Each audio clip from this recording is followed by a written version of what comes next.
3. Oh wait, what is the volume on this? Oh god, I don't know the volume. I'm scared. Oh god, I don't know the volume. Okay, I can tell you that I'm unmuted. Yeah, now you're unmuted.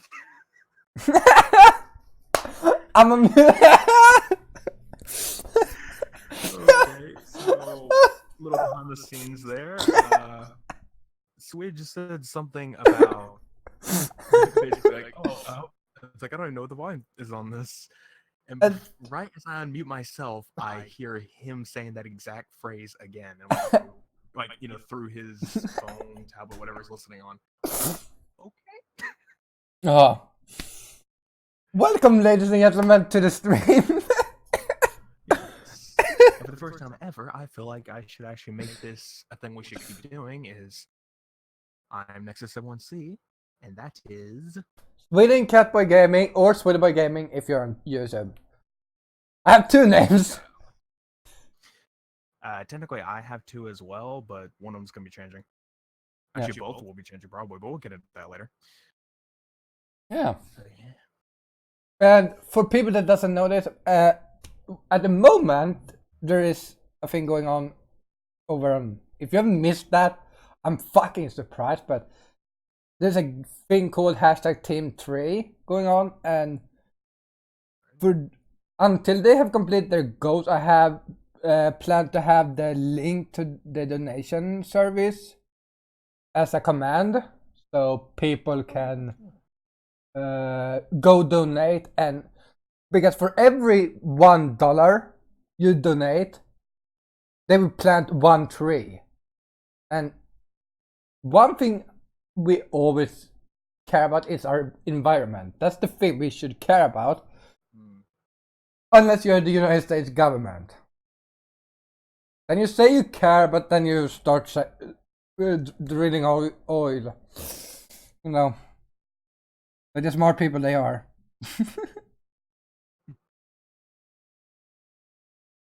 Well, regardless, though, it's at least nice that they're doing stuff like this these days. I mean, that's one thing that is kind of a mixture thing when it comes to me and like charities and everything.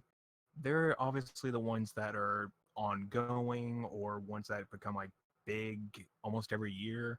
Then there are those that are just like left in the sidelines. Like say this for example. I haven't heard anything about a charity for trees other than the Amazon fire when that happened, but just haven't heard really anything tree related in quite a while. So at least they're actually doing something. Yeah, and people that says YouTubers isn't good people and that they are bad influence. Just look at what happened. Like one YouTuber just tells everyone on YouTube basically like, "Hey, join in," and basically everyone just like, "Yes." No one was like, "No, I don't feel like doing this." Like was like everyone banded together for this one cause. But YouTubers are bad people. Remember that. Yeah, YouTubers are not people we should be looking up to. Forget it. Forget the fact that they totally donated like tens, hundreds, thousands, millions, depending on who you talk 5 million to Yeah. save trees. Yeah, quite a bit. Just to do a lot of good work, and yet, no, that's something you shouldn't aspire to be. No. It's a constant thing with people. That is one thing I actually want to transition to in a way. Like that topic is, I don't understand what is with people and the whole. I mean, yeah, it's old fashioned people, but it's the whole thing of if someone tries to say, oh, they want to be a YouTuber or something, or like a streamer, Yeah. everybody just wants to talk bad about it. Just like, oh, well, you should probably try to be better. You should probably get in, like, go to college, do this other stuff. Like, if that's what the person wants to be, let him give it a shot. Stop Yeah. trying to bash it because you're in the, your mind is still in basically, well, I would say early 2000s and before, considering that wasn't a thing at the time. It was late 2000s when YouTube came in. But early wise, go, get that part of your mind out of the way and focus on what can actually happen now. I mean, true, look at me. I've been on YouTube for almost 10 years. I've been on YouTube for. Oh no, I've it has been been 10 years. I have been on YouTube for 7, but I have only done it for 5, I think. Like I have had a. I think I started. I think I made my account 2012, but I started doing videos like 2014 to 2015. That's when I started doing stuff. I mean, for me, it was on the first channel I made. It was like in 2009. So that one is completely closed off. You can't even. I don't think you can look any of that stuff up anymore. Maybe you can. I don't know. But 2009 is when I first started, and I'm pretty sure that was in August, maybe. So that's passed. So it's been 10 years, and I don't remember what my current channel's been on. I know it's been past 5. I think. Actually, it might be past 6 now. Might be 6 years on this one. So yeah. But here's the. I gotta say, if you're gonna wanna do YouTube or streaming in general, basically don't be a content creator. Yeah, basically, if you don't do it to earn money, because that's the wrong view of this thing. That's where I can agree with people that says like, if you only do it for money, you shouldn't do it, because YouTube and basically doing content isn't that easy that people think. Like we both have done it for 5-6 years. It basically, yeah. And I'll say this: the 4 of those years, like the first 4 years, really weren't much because I was pretty young, and honestly, I didn't do crap except for record off of an iPod or something, or record off of off of an iPod, because at the time I didn't have a capture card in any way. I did screen recording sometimes, but it was very terrible because my computer was an XP, really bad. So you can imagine. Yeah. So basically, it took maybe a year or 2. Hold on. So if I started in 2013, I'd say my videos got tolerable in 2015. So we'll just go from there. We've had plenty of experience in this case, and people who say that, oh, YouTube and streaming is probably one of the easiest jobs ever because you just sit around and play games all day or whatever. Like, no, it is really difficult. Like it's easy in the part of you just do the video and stuff like that. That's the easy part. That's the easy part. Be easy, but everything else is really hard in a sense because. It's like with time, like you can't like expect everything. Some stuff is gonna be easy, and sometimes it's gonna be hard. Every job has that. Like if you work in a grocery store, maybe you have more problem being the cashier than you have like what do you call a brain stopping. You're taking out the wares to the store and putting them up on the shelves. Like that's maybe easier for you than being the cashier. Because you have it easier. Stock, not stalk. Yeah. I don't know what it's called. I'm Swedish, I'm inventory person, I guess. We'll just go there. Person working in inventory. Yeah, basically. That's maybe easier for you than being the cashier for like. In a way that can be, because if you're not much of a social person, that can definitely help. But though most of the time, whenever you are, stocking the shelves and everything, you're most likely going to get somebody to come up to you and try to ask something. So don't obviously think, oh, hey, don't be social here. You ain't going to have to be. The only place you're probably not going to be is if you're in the back doing receiving and loading on the docks. Yeah. Yeah. But that's the thing. Like that's maybe easy for you, or reverse. You may be better with being the cashier than being the inventory. From experience, receiving and loading stuff on the docks and everything, it's not as easy as you think. Especially if you're working. Which one is easiest, doing the receiving stuff and like marking it? Easier would be receiving, because basically you're just grabbing stuff out of a trailer and throwing it onto a conveyor belt, so it's not too hard. But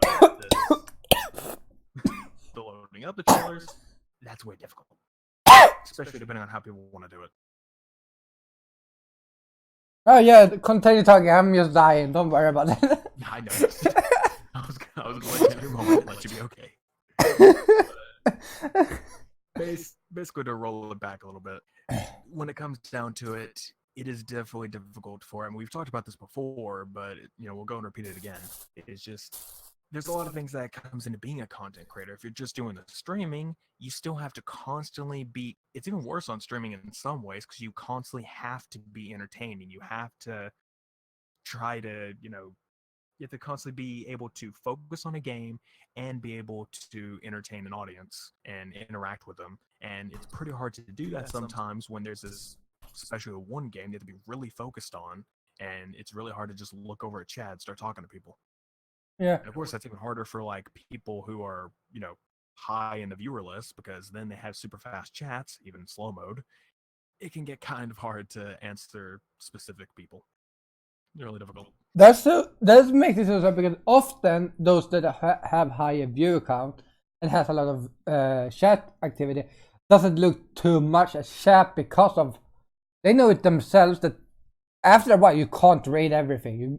You may catch a glance at what they're saying because I mean, it's okay to. I mean, I'd say for them that at the very least you could try to read something, or you could just like read every few minutes or something, just like look over.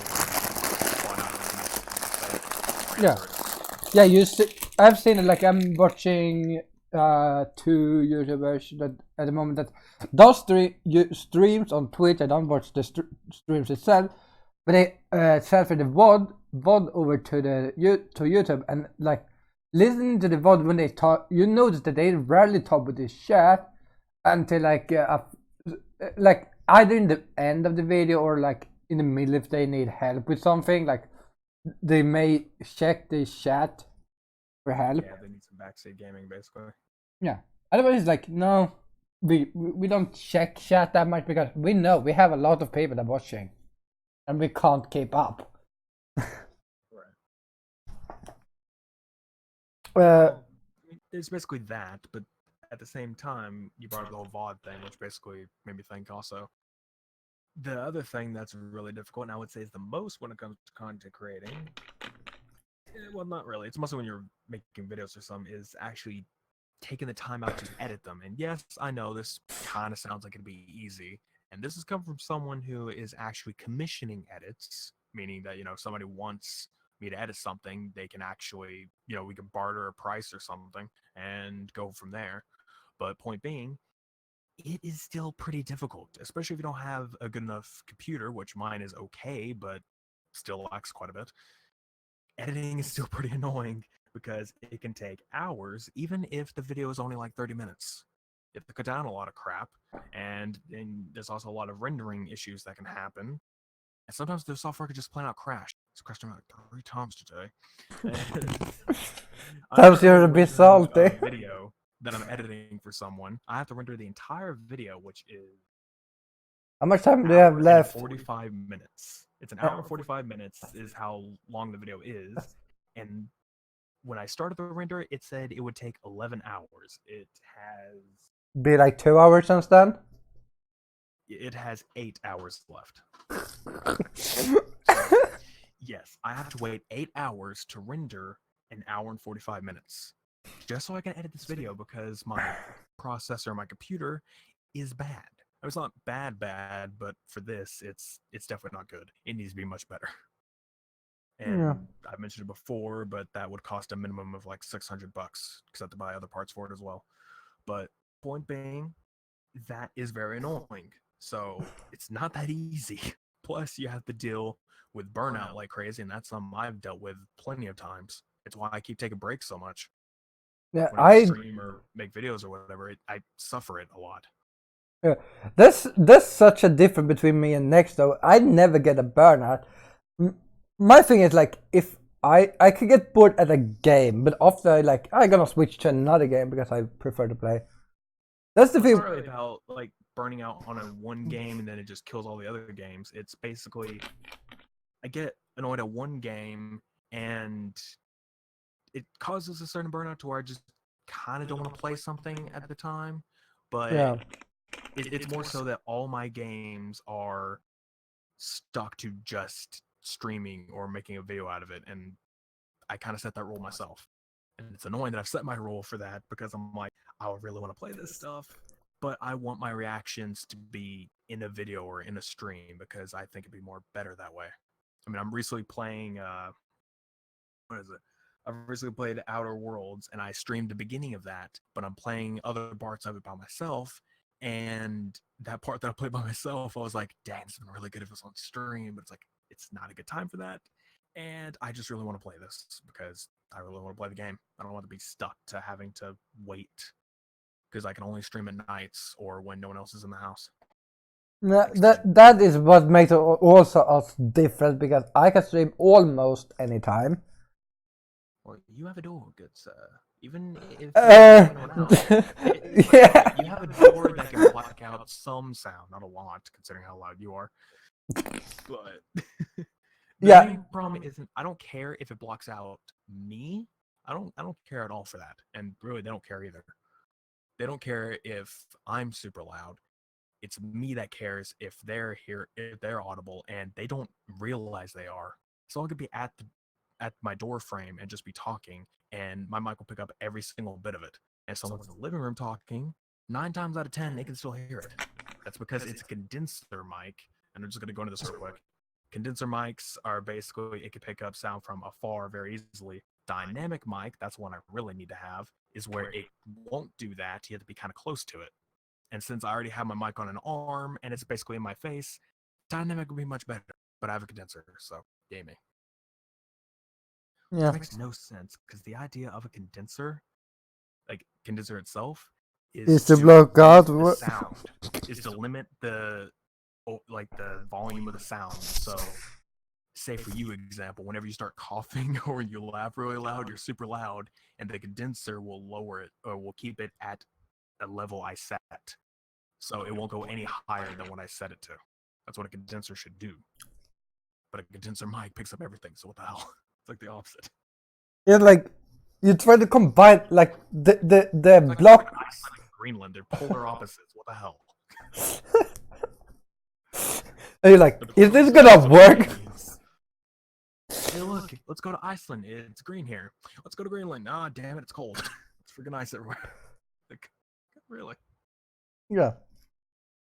I don't think anyone knows how the hell to name anything anymore. I think it was I heard that started. It was the Vikings that actually tried to use that as a lure travelers to Greenland. So it was like naming it after something that wasn't true. So people was like, "Oh, did you hear about this Greenland? It's filled with grass and everything." It's like, oh, then there's that Iceland where we should not go at all. And that's actually where, you have like actual base crap and everything. Like, oh, this is the paradise. Then you have ice. Yeah, and not only that, it's like I think they have like basically their head base there. Like it was like because Iceland is part of the Viking culture, so it's probably those that actually tricked people to like because you don't want anyone at your home door when you're trying to rob them. Yeah. Because that would be very, very bad for business in the end. I don't know. Plenty of people rob houses in the middle of the night, so. Yeah, other people's houses, but you should never rob someone in your own house. I guess. I don't know. That depends. If someone just walks into the house and you decide to be a random pickpocket, it's like, hey, my house. You should have came in.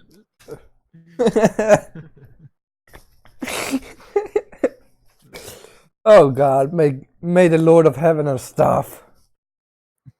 Yeah, okay. So that's apparently some phrase he's been going off with for the past, so far I've noticed, a couple of, like past 30 minutes or so. Yes. I started getting into this. Like, okay, why?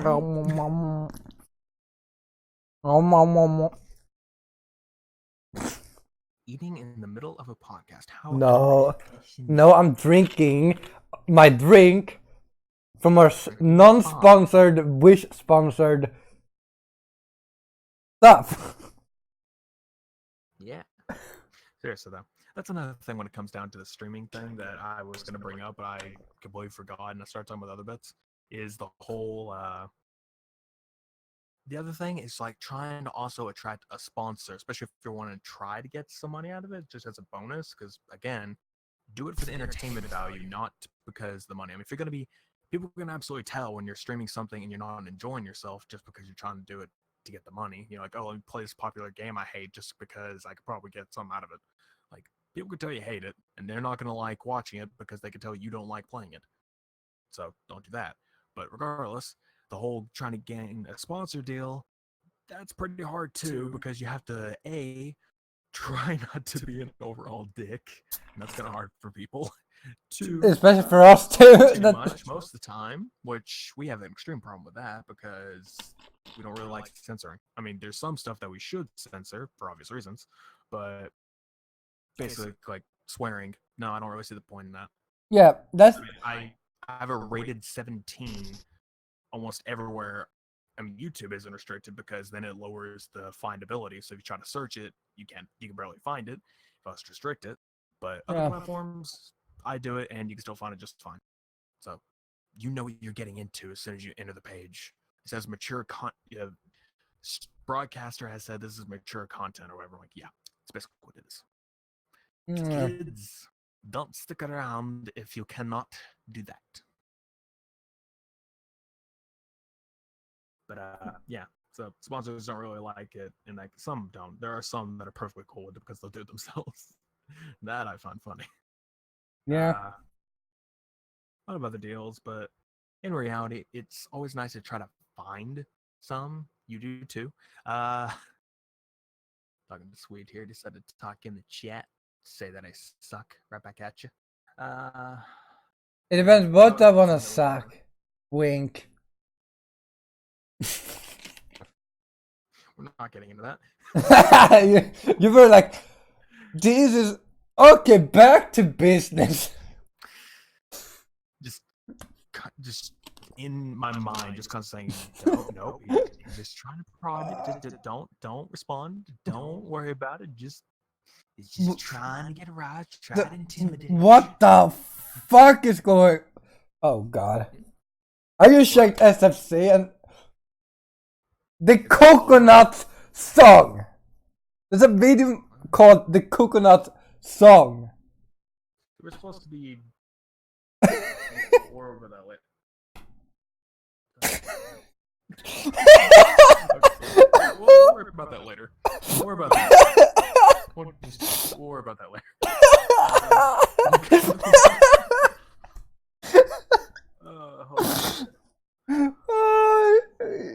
Okay, make sure I got names correctly because I think the last time you were here, I said it wrong because of my terrible vision. EM, welcome. We were just laughing because somebody in a Discord share decided to post something which makes no sense, but okay. And the best thing is like, worry about that later, okay? Later. We're gonna worry about that later on our own time. That's not a part of this. So yeah. We were just talking about basically being a content creator and everything. Again, we've done it before. Yeah, we were about sponsorships. I think we were talking about. Yeah, we're on sponsorships now. Honestly, for me, I mean, we've said it before, like in the past couple of podcast episodes. That'd be nice. It'd be nice to have some. At the same time, we don't really need any big name ones, and we don't need money as payment. No. Literally, they could just get free items. Just give me a shirt. To brandish. I will literally turn on my webcam on the podcast, or actually just playing games, and I will show off that shirt. Yeah, and show off your brand or something. I will do it. But yeah, and if you're a beverage kind of deal, I don't mind as long as it's not. Send me the beverages. Just show off your product. I don't have to. As long as it's not coffee, because I don't drink coffee. Like coffee and like. I much prefer tea. Send me tea. Screw coffee. Fuck coffee, mate. We drink tea here. It's all about the tea. Yes, bloody hell, sir. Get away with the tea. When did we turn to terrible Brits? That is horrible stereotype. My God. Oh God, I think we talked about too much about this. What is this? What is another thing that is really difficult when platforms want to be absolute jerks when it comes to their algorithms or trying to get monetization from them. Oh God, may the Lord Because of Heaven. what I thought Why is when can't I you're an find affiliate something? on Twitch is that you get ad revenue. You don't. You don't get that. I think they're going to implement that later. Partners do. Affiliates don't.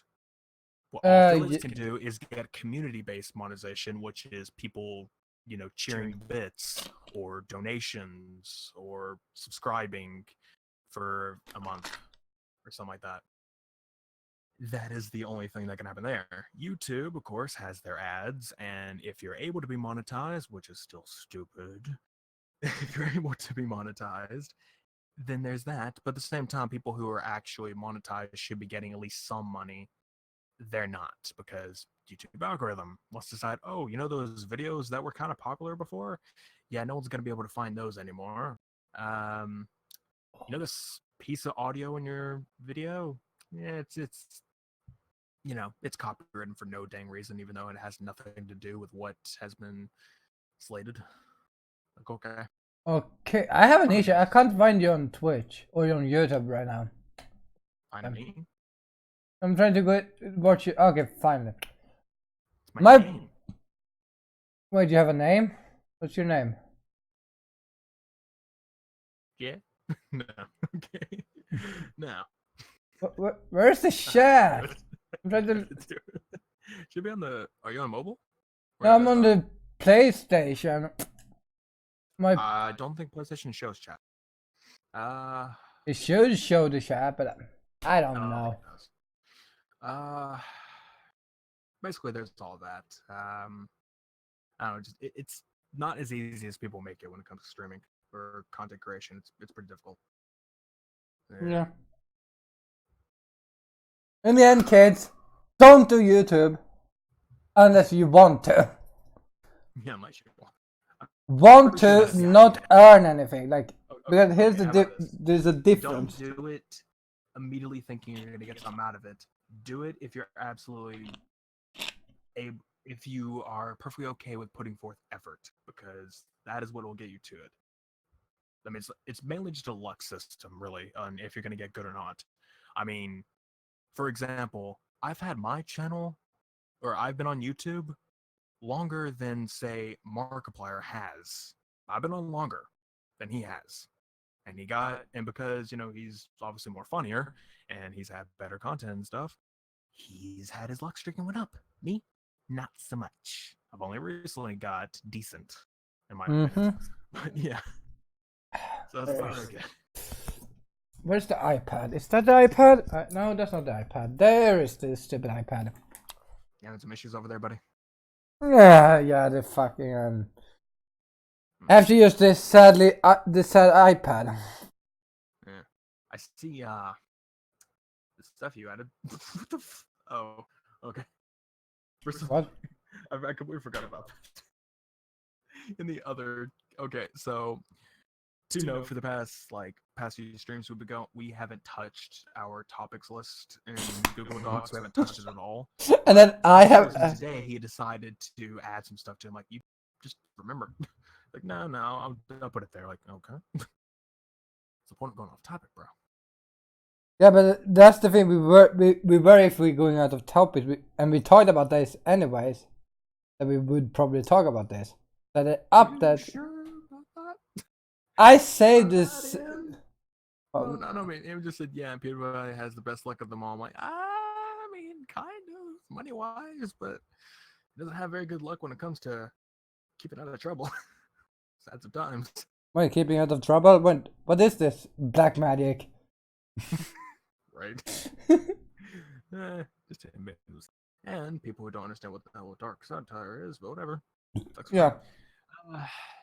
So I guess we can go ahead and just jump into some random. I'm gonna go and pick the randomness because this popped into my head just now.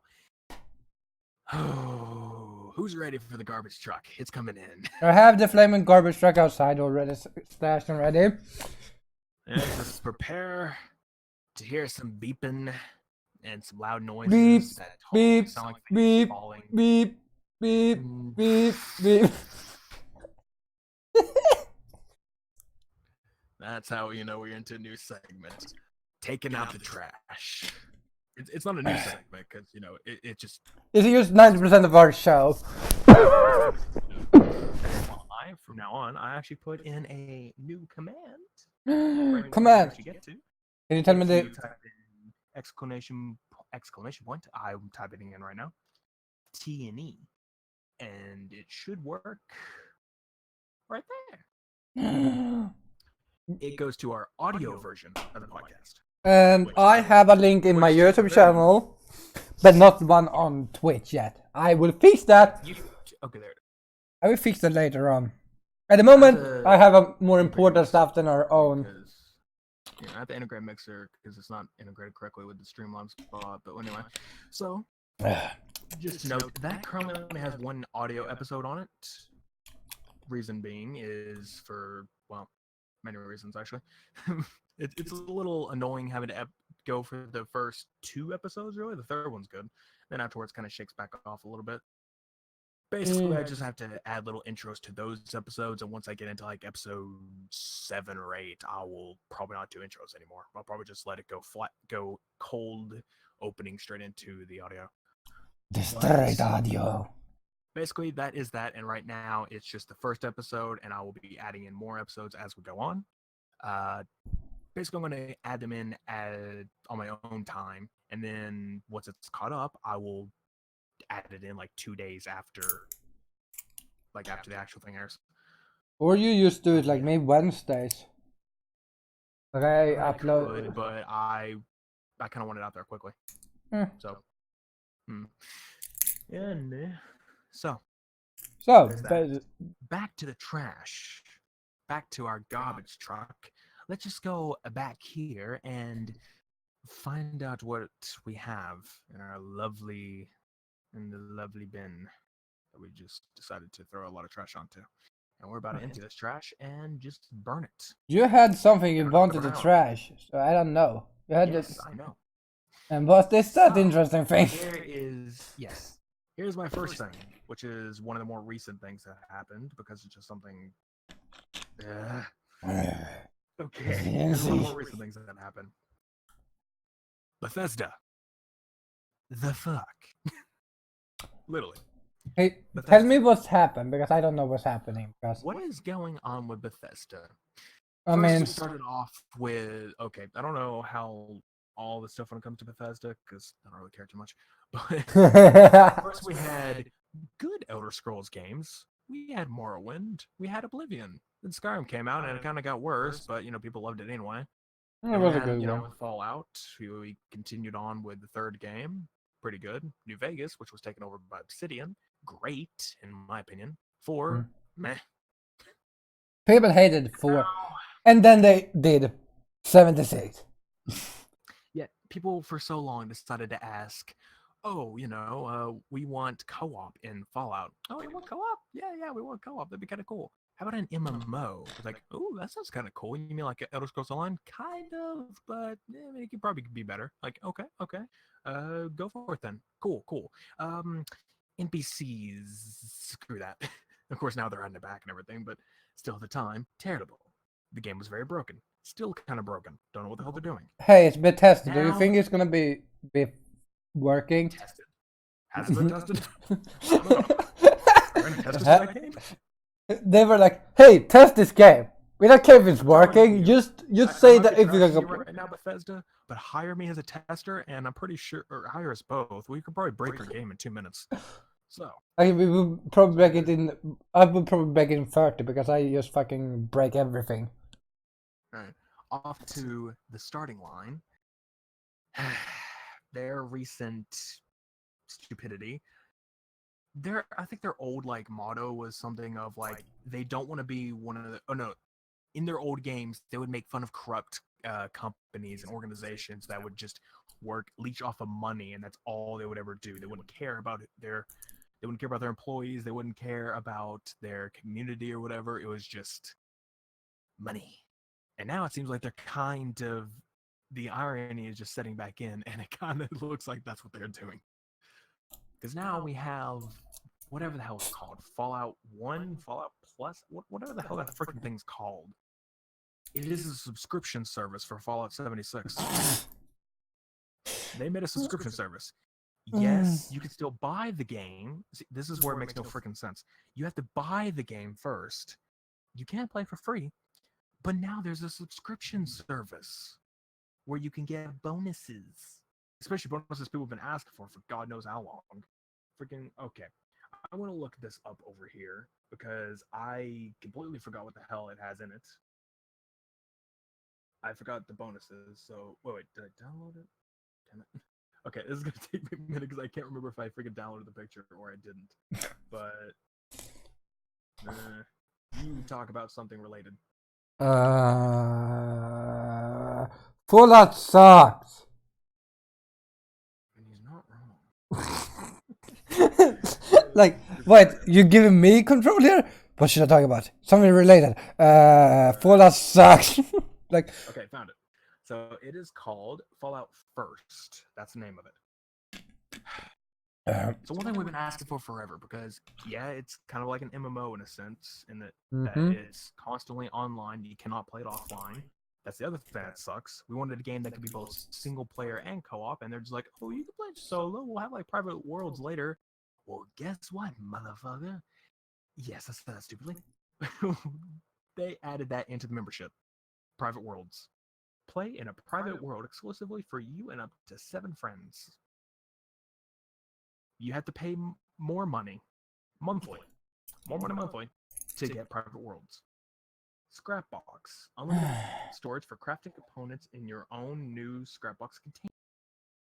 What? Survival tent. A new placeable fast travel point with a stash, sleeping bag, and more of your basic needs. So basically, you're getting a cheat. Thanks. Atoms. Receive 1,650 atoms per month to use in the atomic shop. That's just not right. Ranger armor outfit, an iconic Fallout outfit exclusively for members. You know, I can get that. It's what's the word? Let's see. Cosmetic. It's a cosmetic item. That's fine. Icons and emotes pack. Same thing. You have like, oh God, I freaking had the thing open and decided not to zoom in. There we go. Unique icons and emotes available only to members. Again, cosmetic. Sure, that's fine. I can understand that. But the other things make no sense. You're giving them cheats, and you're giving them an unfair advantage into the atomic shop, which I'm not really sure what all that has in it anyway, so I don't know if that makes it pay to win or not. But there's that. Probably does, because, you know... Probably. I mean, it's already basically a pay to win, because you can basically, like... If you know if you put out your tent somewhere, apparently, and then you know there's players there, you can use fast travel there and start killing them for no reason. Like, plenty of bad deals going on there. Like, I don't... That's one reason I don't play MMO, because most MMOs these days is like pay to win. I like MMOs, and not a lot are pay to win. Like, I'm gonna obviously say it, even though of course most people boycott it these days. But World of Warcraft didn't really seem pay to win to me. I mean, it didn't seem. I don't really know anymore. I think it's more now, but you know. And, you know, World of Warcraft Classic, that is actually not. It shouldn't be. They can't change anything else other than what was already there to begin with. If they did, it's not classic. They're ruining an experience. I wouldn't know though, because I haven't played that version and I haven't played it in a while. So how would I know what goes on? Overall, just why would you make a subscription service for a game you already have to pay for? You have to pay to play the game. Now you're making a subscription service. Yeah, that is what I said. Like, I told many people that, like, I could play probably World of Warcraft if it wasn't for the stupid subscription you have to play the full game. They do. I mean, after a while, they finally made a starter edition where you can play up to level 20, which honestly does take a while. That does take a while. So you're not fully out, but you know you're gonna be capped off at 20, and you can't go any higher unless you pay the subscription. But it's the thing. Yeah, but that's where I think like that's the MMOs I have enjoyed the most is those that doesn't restrict you. Like I played a lot of or Adventure Quest World started restricting you late with the years, but like when it came out, it was like You had basically the full game that was then for everyone. Yeah, I think they had a membership stuff, but that was like you got maybe cosmetics or you could get some stuff cheaper or other items that you couldn't get if you was. But it was like a class in that game isn't like good unless you know how to play it. Like that's the thing. Right. And by the way, this Fallout subscription, Fallout First, guess how much it is?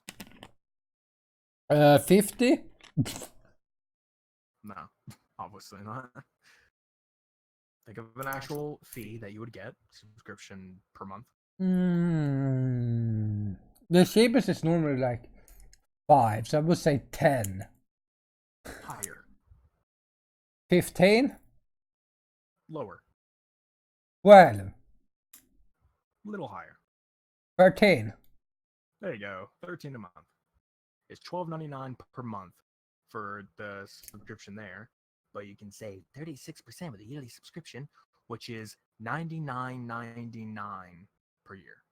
Which, yes, that is saving a little bit because obviously 13 bucks a month for the just getting per month, and then for a year you're paying it's basically 10.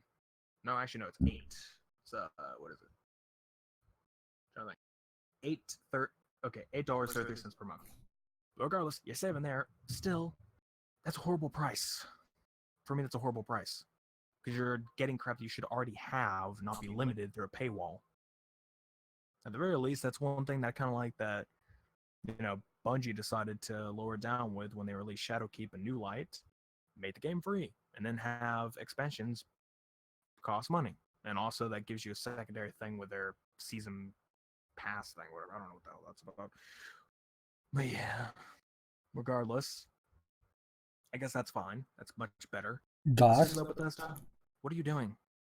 What are you doing? I mean, you're wanting people to pay more money for a game they already own for features they should already have as a free update. And wasn't it you who said something about Fallout 76? All the updates are going to be free. There's not supposed to be paid DLC.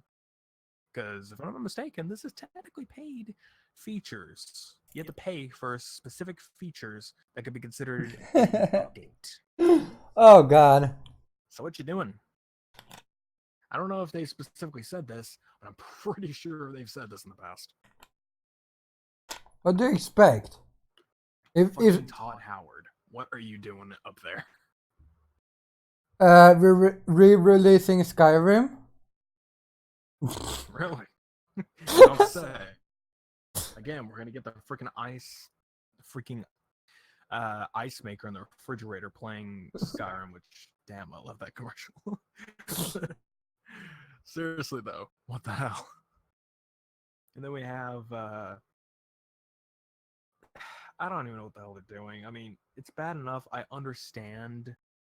They've said what was it? The freaking that new IP they were making that's in space. Like I forgot the name again, but they were just like, "Oh, we've been working on this for a couple of years now, but we don't really have anything to show off. So here, like, you got a couple of years in, you should have had something to show off, even just like a quick render of someone's face, not just release sometime."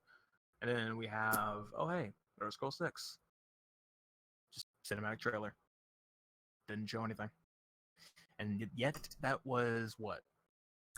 Was that actually last year? Or like 2 years ago? It was 2 years ago. That's. Or was it last year? I think it was. It was last year. Yeah, it was last year because this year it wasn't. It wasn't. Yeah. So last year they basically did that, and ouch. I actually watched that conference with True. We were both reacting to it, and he never released the reaction because at the time I didn't have my own reaction channel. Which, funny enough, I kind of know the feeling because I had a few other E3 reactions that I just deleted because it's been months, and I'm just like, it's okay. They weren't really that exciting anyway. Did you release? Did you? I think you released one in total. 2. I did the Xbox one and Bethesda. The Bethesda one was my favorite out of all the reactions I did from E3. That was my favorite one that I reacted to. Did I watch them? I don't know. Yeah. I did Ubisoft, and I was actually editing that one, but eventually it just got to the point I'm like, not all my reactions are very good at this. I only have one good reaction, and that was to Watch Dogs, but everything else was kind of meh. Yeah, like So I just said screw it. Watch. Oh God, that's gonna be interesting when it comes out. Oh yeah. For those that doesn't know it though, is that I'm a big Ubisoft nerd when it comes down to it. Definitely. Which I guess is a very good segue into the next little bit, but before I get into that segue, actually no, it will not be. Screw that segue. We're gonna throw that back into the trash pile that's in the back, and we'll continue on in a minute. We've got more to trash. Yeah, you had something else to trash. I've got something else to trash, which kind of frustrates me. So, Aww. anybody out there been wanting that new Call of Duty, Modern Warfare? I'll say this. Oh. One good news about this. The campaign is great. My opinion is one of the best, actually is the best since probably Black Ops 2. Because obviously the rest is horrible. But it's very good. It's a very good campaign, and I don't know where I would rate it at the moment, but it is definitely good. Highly recommend that.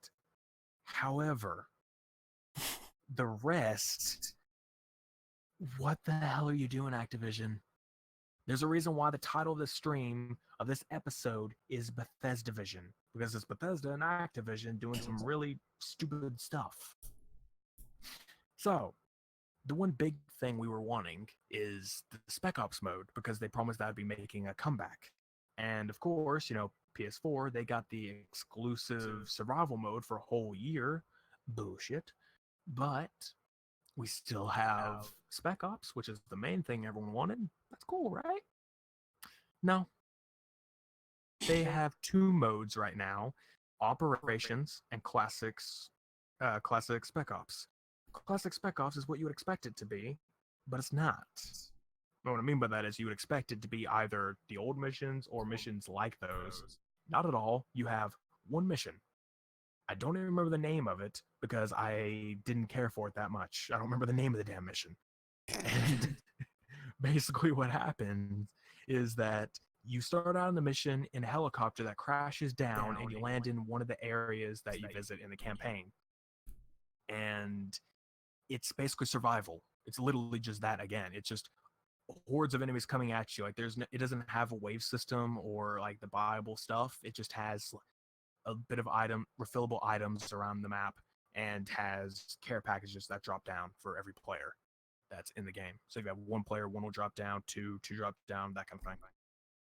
So, and it goes up to 4 players, which is cool, but still, back to the point. It's very annoying because it's just that. And it's pretty difficult because there isn't a difficulty setting, and I don't even know what difficulty it's on. I don't know if we're playing on veteran, regular, hardened, realistic. I don't know what the hell we're playing on.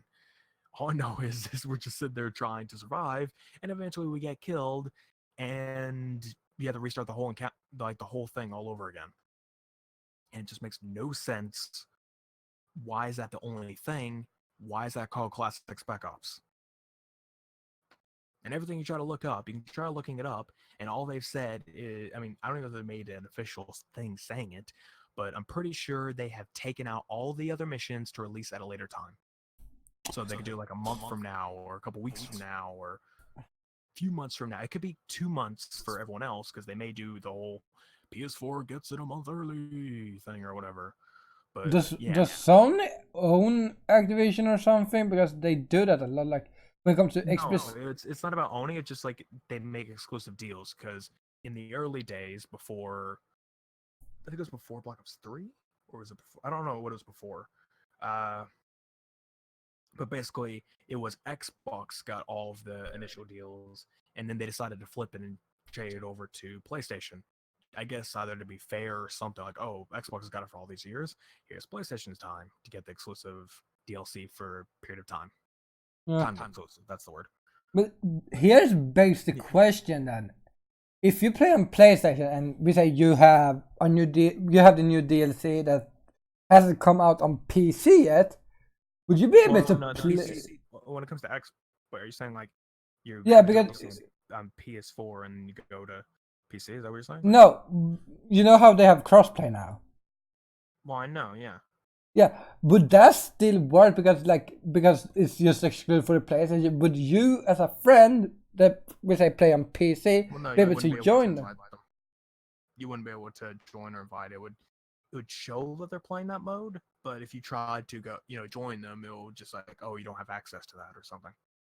That That's what depends they're if they doing. don't, unless they actually do that. Because some games does that you can actually play certain maps if your friends have it, but you can't I know that's not the case in this because I'm pretty sure it's been tried. But overall, it's really stupid. And operations there are 4 operations out right now, which of course you would think that'd make me happy because oh hey, there's more than just one. No, I played one of them, and my first thought is this feels like Blackout, but not Battle Royale. It's not Battle Royale. It's just you have these.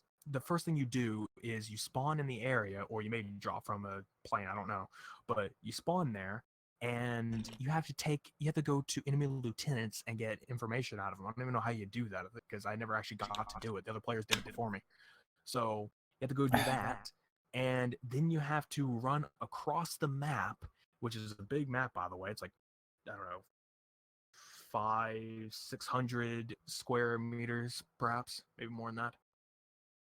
Like it's quite a bit, regardless. I mean, it could be like a whole kilometer in the whole thing, but it's just a lot to deal with. And sure, there's some vehicles around, but it's there's only one vehicle we could find. There was like one ATV that could seat 2 people, and the 2 other players took off, and me and Evil were just running behind them, like, thanks, assholes. Thanks for no vehicle. Could at least let us jump on top to see if we can go, but nope. But anyway, that happens. The UI kind of reminds me a lot of Blackout because it just seemed that way. There were kill streaks involved. The annoying thing is that it's matchmaking only. You cannot play it solo. You cannot play it with just your friends unless you have 3 other friends, then you're fine. But that's the requirement. If you want to play with just friends, you have to have 3 others.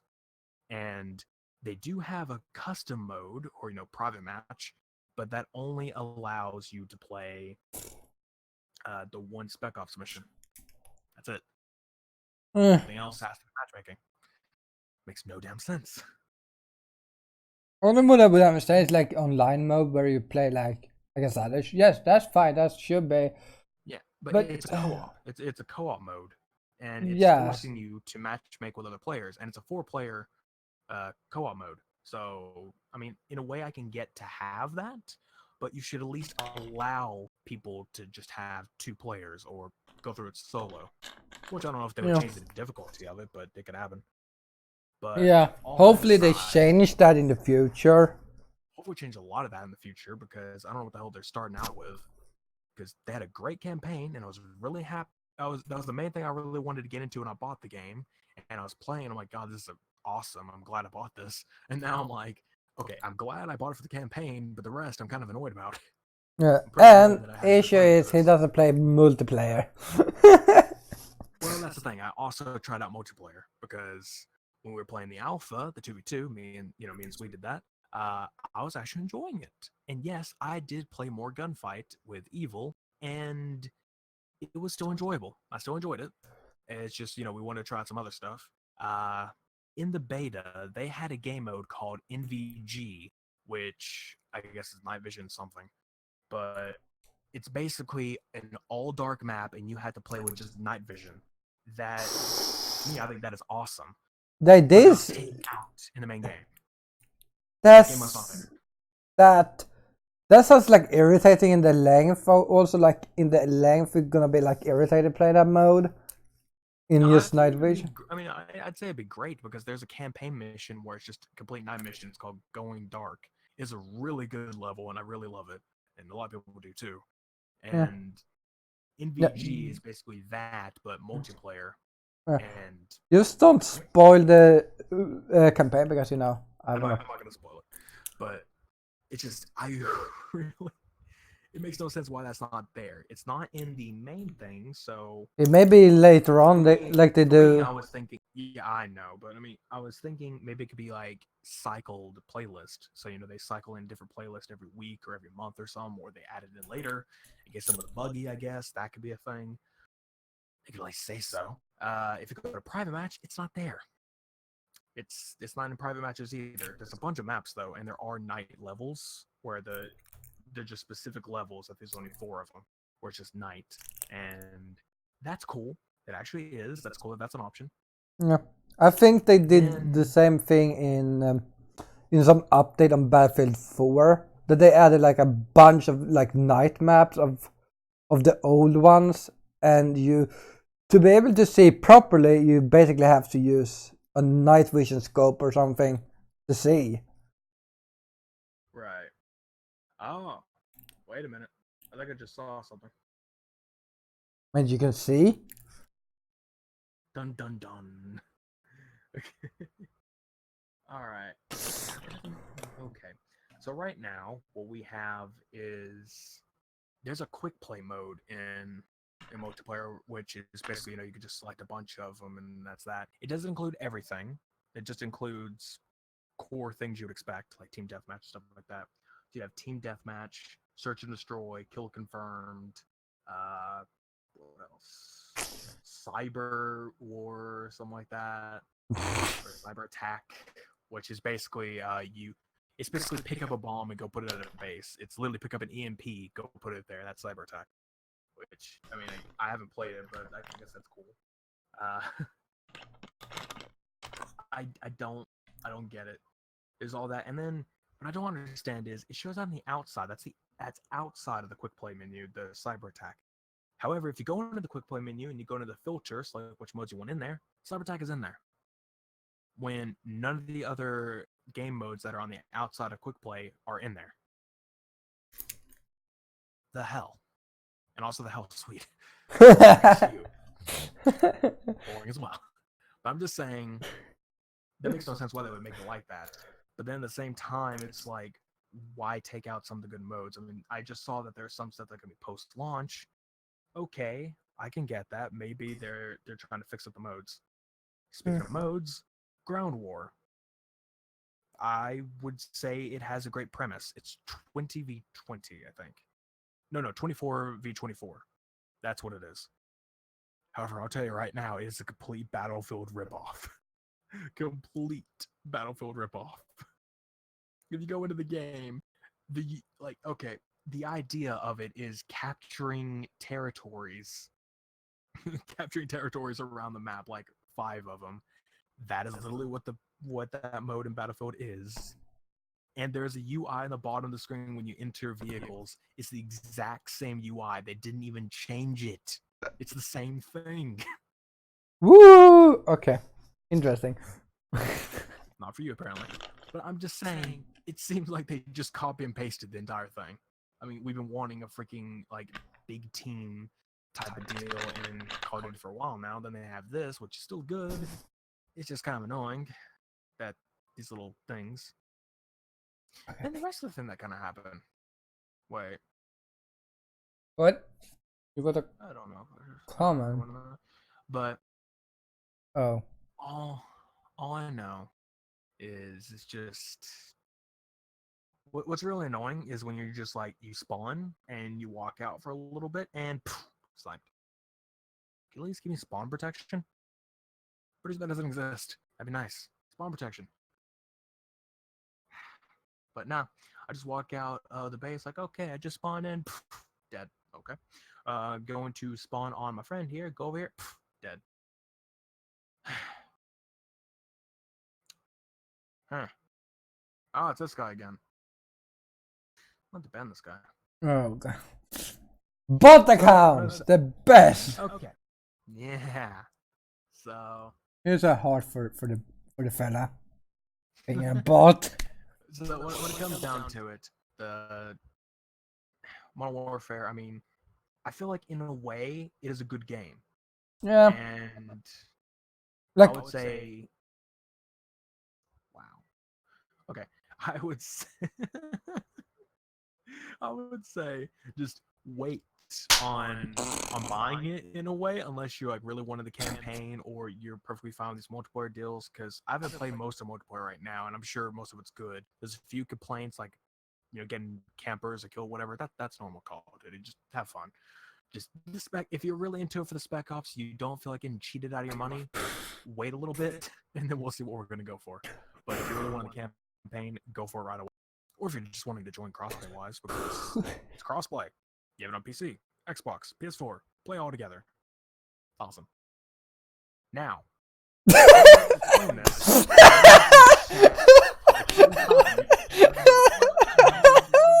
It's so stupid. I tried to like, don't laugh. You can just. I literally looked at it, was like, wow. And I'm like, God, don't laugh. It's talking. Can you just let him finish? I read it and I was like, wow. I'm not prepared for this. I'm gonna read this up. I'm gonna read this. First part of the message. Howdy, how's it going? I have watched your Nexus 71C Twitch channel. Not Twitch. You don't need to say that. Your streams get better every time. The Nerd Ensemble #1 Bethesda division. Literally says the title of the stream. Keep it up. I'm about to create a custom emotes and sub badges for your streaming. Are you though? You've been telling me that for the past few times that your bot has visited. 3. The site, my profile banner, he didn't put an E. Have a great day. Talk shows, podcasts is one of the best. A better bot, they can tell the difference between a podcast, an entertainment category, and a gaming category. Imagine that. God. First of all, I've said this many times throughout. I think he was on in the last podcast with him, and he's in a few of my streams. Like the bot shows up. I need to just ban it, and I probably will. Overall, I mean, if you can, you can go with that if you want to. Just, but yeah, talking about having views. I don't know if I have any, but if there is anyone in my chat, don't forget to actually go donate to Team Trees. Actually, because I wanna make that a thing again. Just mention it again as we did earlier stream, but I don't have the. Yeah, he doesn't have that, but I can't because actually I can try to. I would. I mean, I would. Just I didn't prepare to. As I'm thinking about it.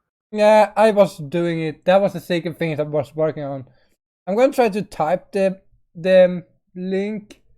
This is gonna be interesting. Okay, so guys, I'm gonna type the link to the website. Probably on a controller. Why is that it? No, I'm on a phone.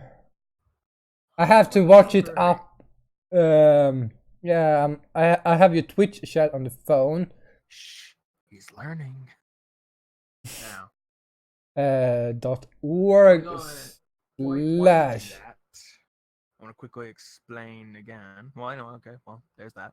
And if you could add that to the mixer and other chat, that would be good because. Sure. But yeah, basically, donate some money because for each dollar you donate, they're gonna plant a tree.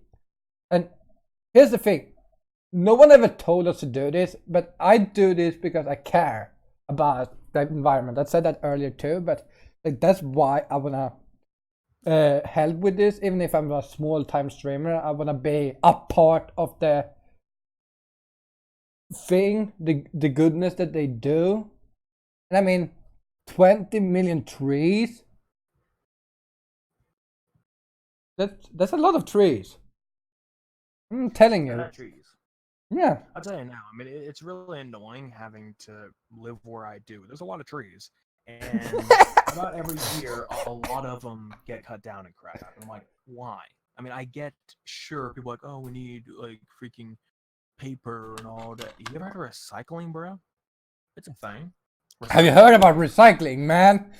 Have you heard about recycling? My guy is turning into one of those. People leaves. Report. Why? He's a hippie. I start coughing. I'm starting to die. I've caught your disease. I didn't have a disease. I just drank Mountain Dew. No wonder why you keep dying. Killer. I mean that in a good way. Now, back to the point. Seriously, though, recycled paper is basically the better way to go. They keep cutting down trees, and honestly, I'm pretty sure in about 50 years, unless we actually do keep going. I mean, yeah, sure, planting a lot of trees is not going to help against climate change or anything. It's not, but it's definitely a good step to go for to actually do. But it's the point that I feel like if we weren't to keep planting trees, 50 years from now, we probably wouldn't even have trees. Like a lot of them, we would probably have a lot of issues going on. That we're basically going to be turning out like the Lorax movie, literally. I'm not saying that. Freaking. Basically, the whole premise of it is there are no more trees in the world, and there is a company that sells air. That they have actually managed to bottle and monetize air. That is literally how that movie goes. I won't say anything else about the movie because I watched it like twice or so, but yeah, that's how that works. So, like the movie or the book, because it's a Dr. Seuss thing, but I'm saying the movie because it's what I'm thinking of. But yeah, that's a thing that happens. It's basically how it would go. Otherwise, I'll continue on my other thought now that we got that little bit out of the way. You kind of threw me off. Oh yeah, the bot. So The bot. Buddy, I don't know if you ever listen to these. You just stick your bot onto my channel all the time. I've said it many times. I will not stand for bots that I don't moderate because obviously, I have the Streamlabs bot or whatever. Those are fine. Command bots, whatever. But the freaking bot like that just goes posting crap into channels, that is stupid. That is not going to gain any attention to your work. If you want people to actually use your work, come into the channel, interact with the streamer and his chat, his or her, and or whatever your pronoun you go for, I guess. But still, go into their chat and interact and just bring up the fact, like, you probably don't say their icons and banners and crap are trash. Don't do that. That's horrible. Just say that if they're looking for any new ones, plug yourself. If they allow plugging, if they allow you to promote yourself a little bit. But I'm saying in general, you could just say like, I make some, and that'd be great. But or if anyone's looking for any, like, okay, we already know next is that, and I would actually go grab the link from your bio and I would paste it in my chat. I would be like, okay, hey, if you guys want this, here you go. But because you're just being a bot, I'm not going to do that. Yeah. I'm not going to do that because you're just throwing your bot in it. If you were actually here, I would do that for you. I would go ahead and promote you or shout you out of the stuff you do. But no, I'm not going to because you won't be a person and come interact. That's not to say that people need to interact on my stream. You could be a lurker, but there's a difference between being a lurker and sticking a bot on me. Send all the bots. Teach them the ways. I will IP ban, or I will try to get that working. Actually, that is the thing. If you ban so many profiles from the same IP, Twitch will kind of catch on and will IP ban you. Yeah. And probably look into the person itself in general and probably ban them from Twitch in general. Just basically like see your IP that's constantly having your profiles being banned from channels and be like, okay, just ban the rest. That can happen. Or suspend the account, like your main one. Anyway, that's a stupid thing. Yeah. More trash. Okay. That sounds like... Do we have any more bags left? Because those were my two main topics, and we just entered that third one. We got any more bags of trash in the truck? I don't know. I don't even remember what I put up on the list of stuff we could talk about because I don't have it up. Stuff that we could talk about, I don't really see any trash. So I don't see any trash in the truck. I love this metaphor. It just keeps going. Apparently, your Twitch account successfully logged in. Login. Yeah, I know. It's amazing. Ooh. Apparently from my city or so. Of more, I have another thing to trash. Oh, good for you. What a medal. I mentioned this earlier. I'm sure I guess it could be a little bit more on the private scale, but somebody guessed my password on Steam. Actually, they probably knew it, but yeah. Oh yeah, you got Chinese. You got. I got Chinese hacked. Oh I don't god. know if they hacked or anything, but they did get the password, right? So I'm pretty sure that was really the only important thing that had that password. Not that there's another thing I need to change it to, but regardless, yeah, that happened. And because of Steam Guard, obviously it sends me the email and gives me the code for it, so they can't get in without the code, and Yeah, they don't have access to my main email. My Ubisoft got hacked a few times from like Argentina. Yeah, I'm pretty sure I've had my Twitch account from like where was it? It was like Chicago or something. I don't remember, but it was like somewhere from at least closer to you, but like China. I think actually no. I think I've had someone from India. So India and China, one of the two worst places on hacking, or in the and Russia, but in Russia, other places too. I'm not saying bad other countries, but I'm just saying in general, you have a lot of hackers. Why?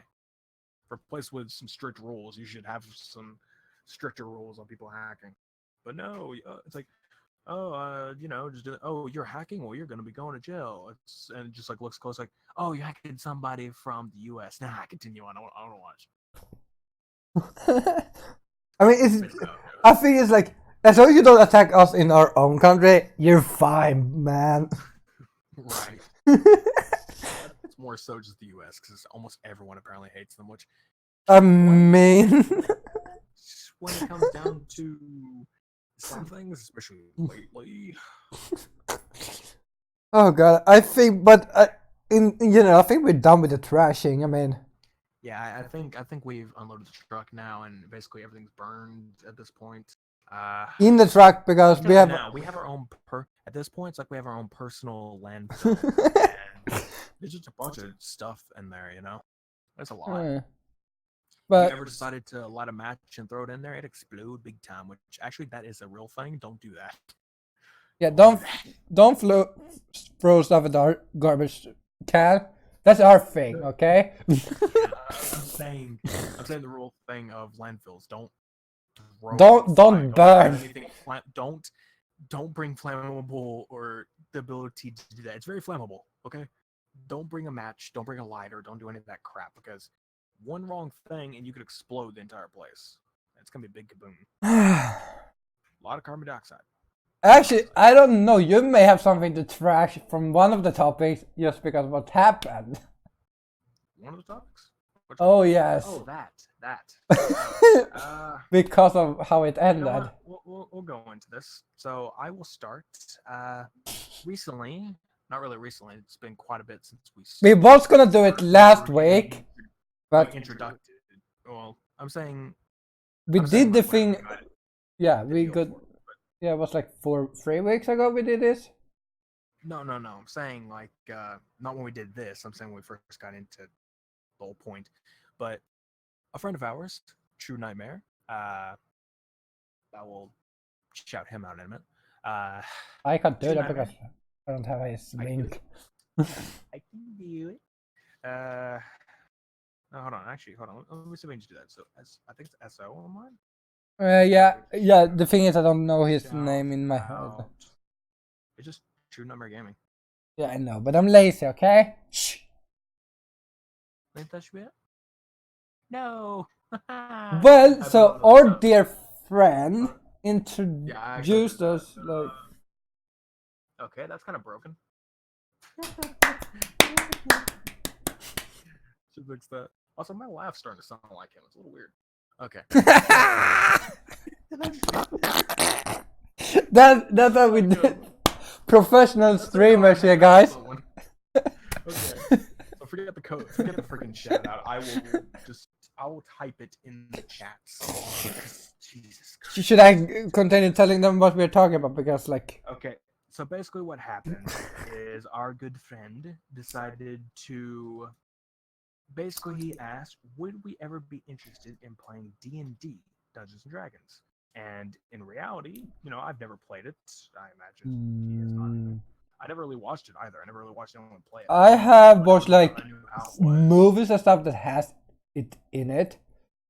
Like. Yeah, I mean.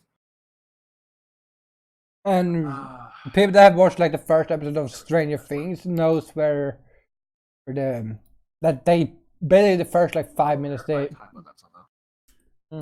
Is it going well? Yeah, there you go. Good job. I don't know. You, There you go. you want a medal now? This is his link, so go check him out. I did the Twitch thing as a YouTube as well, but he mainly streams, so I'm just giving you the Twitch link, and you can watch those early before they archive. He does videos still, but mostly streams. Anyway, back to my point. Yes. Basically start, asked if we want to do that, and we said sure, and took a while, but we, made our characters. Took longer for us, mainly me, I guess, to go for the backstory, and did all that, and decided to give us a tutorial on how stuff works. So, got us on this website and had us do a tutorial. Did pretty well most of the time. I got a lot of lucky shots. I don't know how the hell that happened. Yeah. Where I was like super close to somebody, and I rolled like 20s, and I was like, oh, because it was just like, well, you're gonna have to use the, what was it called? Where it's the lower one. I forget the disadvantage. One. Yeah, because you were like, you had to use the disadvantage roll because I was super close with a ranged weapon. So it's like, okay, well, roll for it, see how bad you do. Like, okay, get 20s, and it's just like, oh, you just destroyed that guy's face. So I'm like, yeah. It basically did an arrow. Like, basically, just like super close to just do that like 3 or 4 times. Like, how do I keep getting all these good shots? I did do some bad shots too, but yeah. overall, it was basically Archer for the whole game. I think he had the sword out like once. I had it a couple times, but that was mainly when they were closer to me, so I try not to use range. But we also had an NPC in there that we unlocked from basically from prison cell. Somebody over here decided, okay, he was gonna be the enemy dude. Just like, okay, I'm just gonna be the jerk who goes to the chest filled with his possessions. At the time, we didn't know that. I guessed it.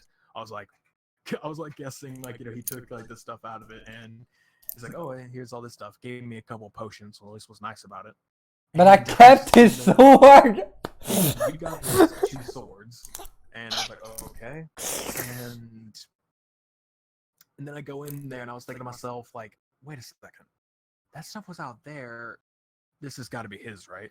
And then true, he has to narrate the NPCs and what they say. And he basically's like, oh, my stuff was out there. I'm like, son of a... Hey, he could at least keep the armor. Yeah. Of course, I had to roll was it perception? Yeah. I had to roll perception. No, insight? Yeah, for my insight, I think it's for that. Because you wanted to check. I was basically one of my character to like try to think or try to understand if I was the guy's stuff was a thief, and of course my guy failed that, so my character didn't know. I obviously know because I saw him do it, but and then was like I think you once asked me and I tricked you, but oh yeah, I lied like 3 times I think, and every time succeeded. Yeah, and then of course we have this whole thing where True was thinking, okay, we're gonna have this huge battle. We were gonna have like 7 or I think it was 7 different people, and then we had the main boss, the master, as they called it. Oh. Let's just say what happened is we were supposed to go left first because there was basically god tier weapon to the left. We didn't go left. We went right, straight into the enemy's camp, or straight into where they are. It was just like a main hall room. But go into there, have to face all these guys. It took quite a while. He died. Got revived. Got revived him. I revived him. And I had to heal myself a bunch of times, I have a healing thing. And going through all that. And guess who gets the kills? He made the NPC run off because he was being a jerk. So he made the NPC run off, and he came back later. But all that happened, and we ended up killing the boss, who had a lot of health. That I sniped from like half the room.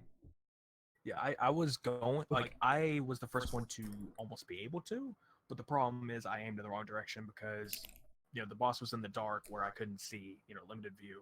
So I couldn't actually see where they were. But anyway, that all happened.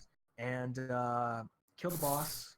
And as soon as Sweet goes in there, picks it up for himself. I don't even get a chance. And decides, maybe it would be kind of fun just throws that out, and I'm just slowly walking away. And because of the whole fact of that, he gets a sneak attack. Which, by the way, let me tell you something about this little annoyance. He gets a sneak attack, a crit. I think it was like an assassinate. I got like 2 different abilities activated, 2 passive abilities activated at the same time, plus my damage. Throw in, and let's just say all that basically obliterates me. Yeah. And then the NPC is there, which obviously the NPC's not for it. He's not for Sweet killing me. It's like, oh, I'll help. I died. NPC died. He lives with the God thing, which he tells me afterwards. Oh, I would have gave you that if you would have won. Like, how the hell am I supposed to win? I'm running away from you. Didn't even go with a fair bout of saying, like, hey, or tell my character, like, hey, let's do. Like, I am a thief and an assassin. I know, but assassins have honor, which you don't. No, assassin doesn't have honor. Thief has honor. But it depends what kind of assassin you are. I'm saying assassins have honor, and most of the time assassins have a client. Like, they have to go against just them, and the rest is collateral, and it docks their pay. But so that's just also, I want to talk about the NPC. He had like, I think True said it was like he had 40 health. He had. Okay, the NPC was very bulky, and he was like a very strong person. He's basically a tank. Yeah, he's basically a tank, a malnourished tank because he was in prison for a while, but still a tank. And yet he gets killed by the god weapon because it was like a god cross. No, I used the sword. I didn't pick up the weapon. I used the sword on you. And here's the thing. I literally one-hitted that guy. The crossbow on me. No, I used my bow, I think. I used my normal bow. I don't know. Point is, it happened and still killed me anyway. But overall, they died. He lived. He died too. And I killed the most people. Joke of like, well, time to reel over your character. Like, no, that was a tutorial. Ain't happened. Of course, then the tutorial he had it against where we couldn't hit each other, but in the main like one shot we'll be doing, we're not going to be doing a full campaign because that'll take forever. But the one shot we'll be doing, let's just say that if we aim anywhere near each other, we're going to be hitting each other a lot, especially if it's low rolls. And like, but True got so fucking surprised when I obliterated the NPC. Like I literally like one-hitted it with my sword. He was actually completely surprised with the fact that we were still alive in that entire fight, because he was like sitting there thinking like, oh, this only gonna take like maybe a couple of hours or something. It's not gonna be too bad. It was like what, 5 a.m.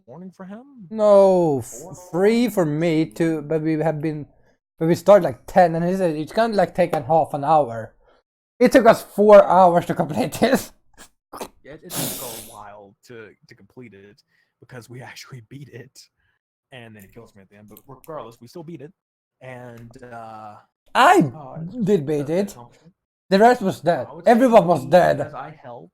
I killed an old man, by the way. I killed a lot of people. Oh, you killed like 5. I killed more than 5. Your puny little whatever the hell you had, freaking what, a dagger? I don't know what the hell you had. Point is, little punes and everything else, and I was getting the freaking god shots. I don't know what the hell that was. I think I just hurt myself. Let's just say that a lot of people I helped. Where's my? Huh? Yeah, no, nothing in my phone. I'm just looking for my phone. I found it. Don't worry. Continue to talk about your D&D experience where you died. All I'm saying is, in reality though, I'd actually like to see if there's like some kind of website or program or game, I guess, where it's basically it is the same system of D&D, but you don't need anyone else. You can play it by yourself, which actually in Rowdy you can.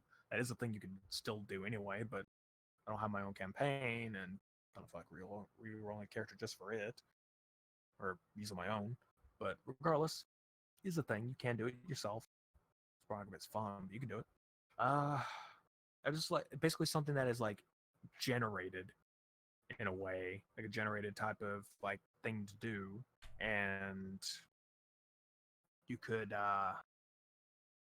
basically just like a story makes or someone's made and just throw it in there. Yeah. It narrates itself. You don't have to be the DM. It's like a computer being the DM for you. But regardless, So basically a normal RPG. Nice. In a sense, but except you're rolling for it. You still have the dice mechanic. Yeah. Like if that was a thing, I don't know if it is a thing. If it is a thing, somebody let me know because I feel like that'd be fun. Or at least one that works for 2 players, because that would be fun for both me and Nick. Okay, if it could be like the players. Okay, if there could be, you can have multiple players in it, but the DM could be, can do all this stuff by itself. It's a computer. Yeah, then oh god, you and me would have really fun. It's like an RPG, like a normal RPG game, but it's dice rolling. And like Yeah. difference like that. And like the moment is like, where do you want to go? Then you tell them like, oh, we want to go to this room. So it's still like the tabletop type of deal, I guess. But yeah, same experience. The only difference is it's automated. Yeah. But yeah, that'd be nice. And I guess whenever we get into it, we'll talk about it because we're going to be doing this all for fun. Obviously, we're not going to be recording or streaming any of it when we get into the actual one shot. But that's it. It'd be pretty fun. I don't know.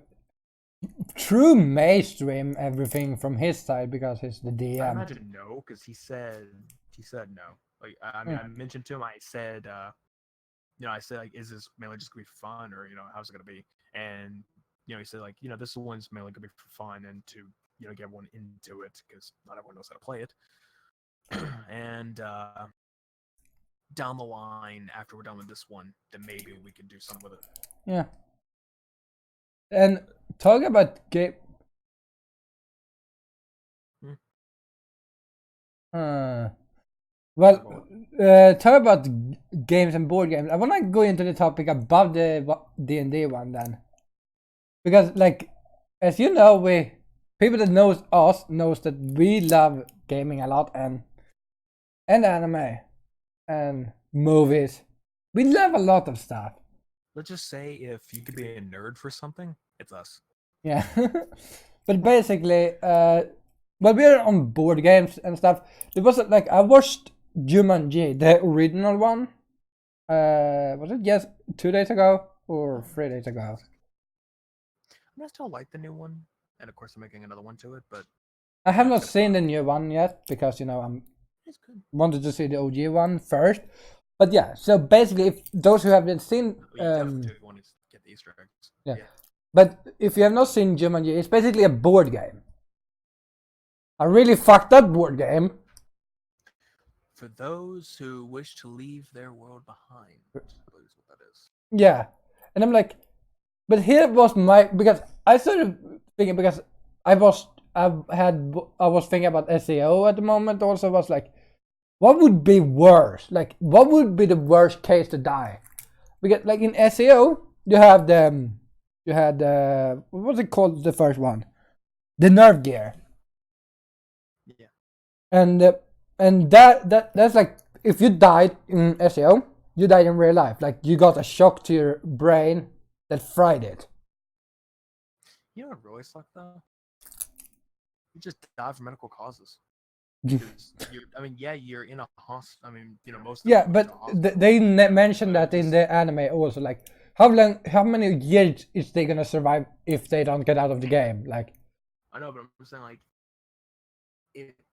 not everyone's body is the same way where they can withstand malnourishing that much. They can't. Not all bodies are the same. So you could just have somebody who just randomly dies from heart failure or liver failure or whatever, just out of nowhere, just right then and there. Yeah, that's side issues that is like, but that's stuff we can't control. That's like the stuff we can't control. But like in reality, though, I mean, okay. To kind of go with the topic, I'll explain it for you. I mean, I don't have to, but I'm gonna because I need to talk here too. So, uh, the whole deal is basically: would you rather get stuck in a virtual world, basically a game, like SAO, basically get stuck there, and I don't know, just like how would you fare better, like doing that, or getting sucked into a board game, into like a jungle type of deal, like have to go freaking survivor over here, uh, and have to face off against a lot of different type of animals and creatures and freaking guy with a shotgun, old dude with a shotgun. Is Van Pelt in the new one too? He's not. He was the best. Yeah, Van Pelt was fucking amazing. It was like that's kind of funny. But, bloody now you Sonny Jim, the most British guy you could ever have. He has like a rifle. He's pretend. I think he's meant to be British. Scottish. I don't know. Questions for later. Point overall is basically which would you rather go for? If you haven't seen the original Jumanji, do recommend you do because it is pretty good. Sure, it's older, but hey, it's definitely one of Robin Williams' greatest. It is, that's right. Well, no, there were some other good contenders, but all grand on that. Plus, just a lot of different deals, which is funny because I have walked around. I've seen a lot of actual Jumanji board games just sitting there. I freaking ran across like a paper one when I was at the dollar store like yesterday. I was like, funny. Yeah. But just basically, which would you think you do better in? Me, I'd say obviously probably the something like if it was SAO specifically. I think we would do kind of very because we both are like gamers. Good, but because we're not great. He says he's professional, but I no. but we're not exactly the greatest, but we're good in our own right. Me, not as much. I'd say you're probably still a little we bit both will be we will be that fisherman on the 22nd floor.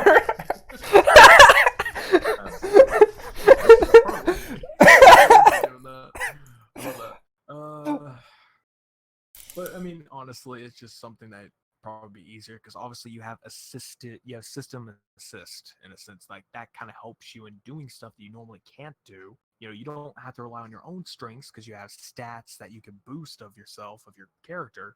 So obviously you can make yourself better by leveling up and everything. However, you have Jumanji's area where you are yourself. You're your own kind of thing, and if you are absolutely not fitted for survival, you are fucked. Yeah, it's not gonna happen. You have to get dead crazy into like a complete survivor professionally right away. Freaking turn into Bear Grylls right now. I mean, if you go back to the original one, he basically got sucked into the game and then so he survived 26 years in the game. I think so.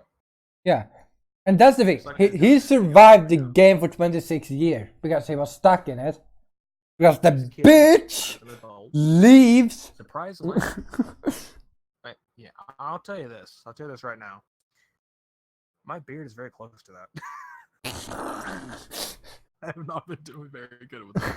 The only reason why is because I want to get a haircut before, because I don't want to have freaking in proportion on them both. It's very annoying. Also, because I mainly just suck at it, so it's better if they do it. But anyway, overall, my beard's pretty close to the way Robin Williams comes out when he comes out of the board game. Just like, wow, it's not really there, but you can see the similarity if you were to look at it. So yeah, that's kind of my opinion on it. I mean, I feel like obviously SAO or something like that, or in a game, you have an assist from the system itself or from the game's rules. But Jumanji, you don't. It's completely you. You have nothing helping you. Just your wits and nothing else. And that begs the question, because the question was Well, if it's Jumanji in this sense, if it's a board game that has certain rules like that, so if it's like a tabletop, you Yeah. can upgrade, level up its stats like that, then yeah, probably if it applies to you or Yeah. something like that. I mean, I guess it would work. I mean, with the new, well, I'm not gonna say it. There is a different system in the new Jumanji. It's not the exact same. There Yeah. is a new system to it because it leans toward a video game because it's in the trailer. It's obviously to know that the board game turns itself into a video game to attract the new people into it because they didn't want to play the board game like, oh, this is stupid. Yeah, who Turns plays into a video board game. games anymore? Jeez. Like, who plays board games? Turns itself into a video game. Oh, that looks cool. Sucked in. Sucked into the TV. But yeah. So basically, that's how that works. I can't wait to see the new one. Like the Yeah, I need to see the new one, the first new one before I say the new one.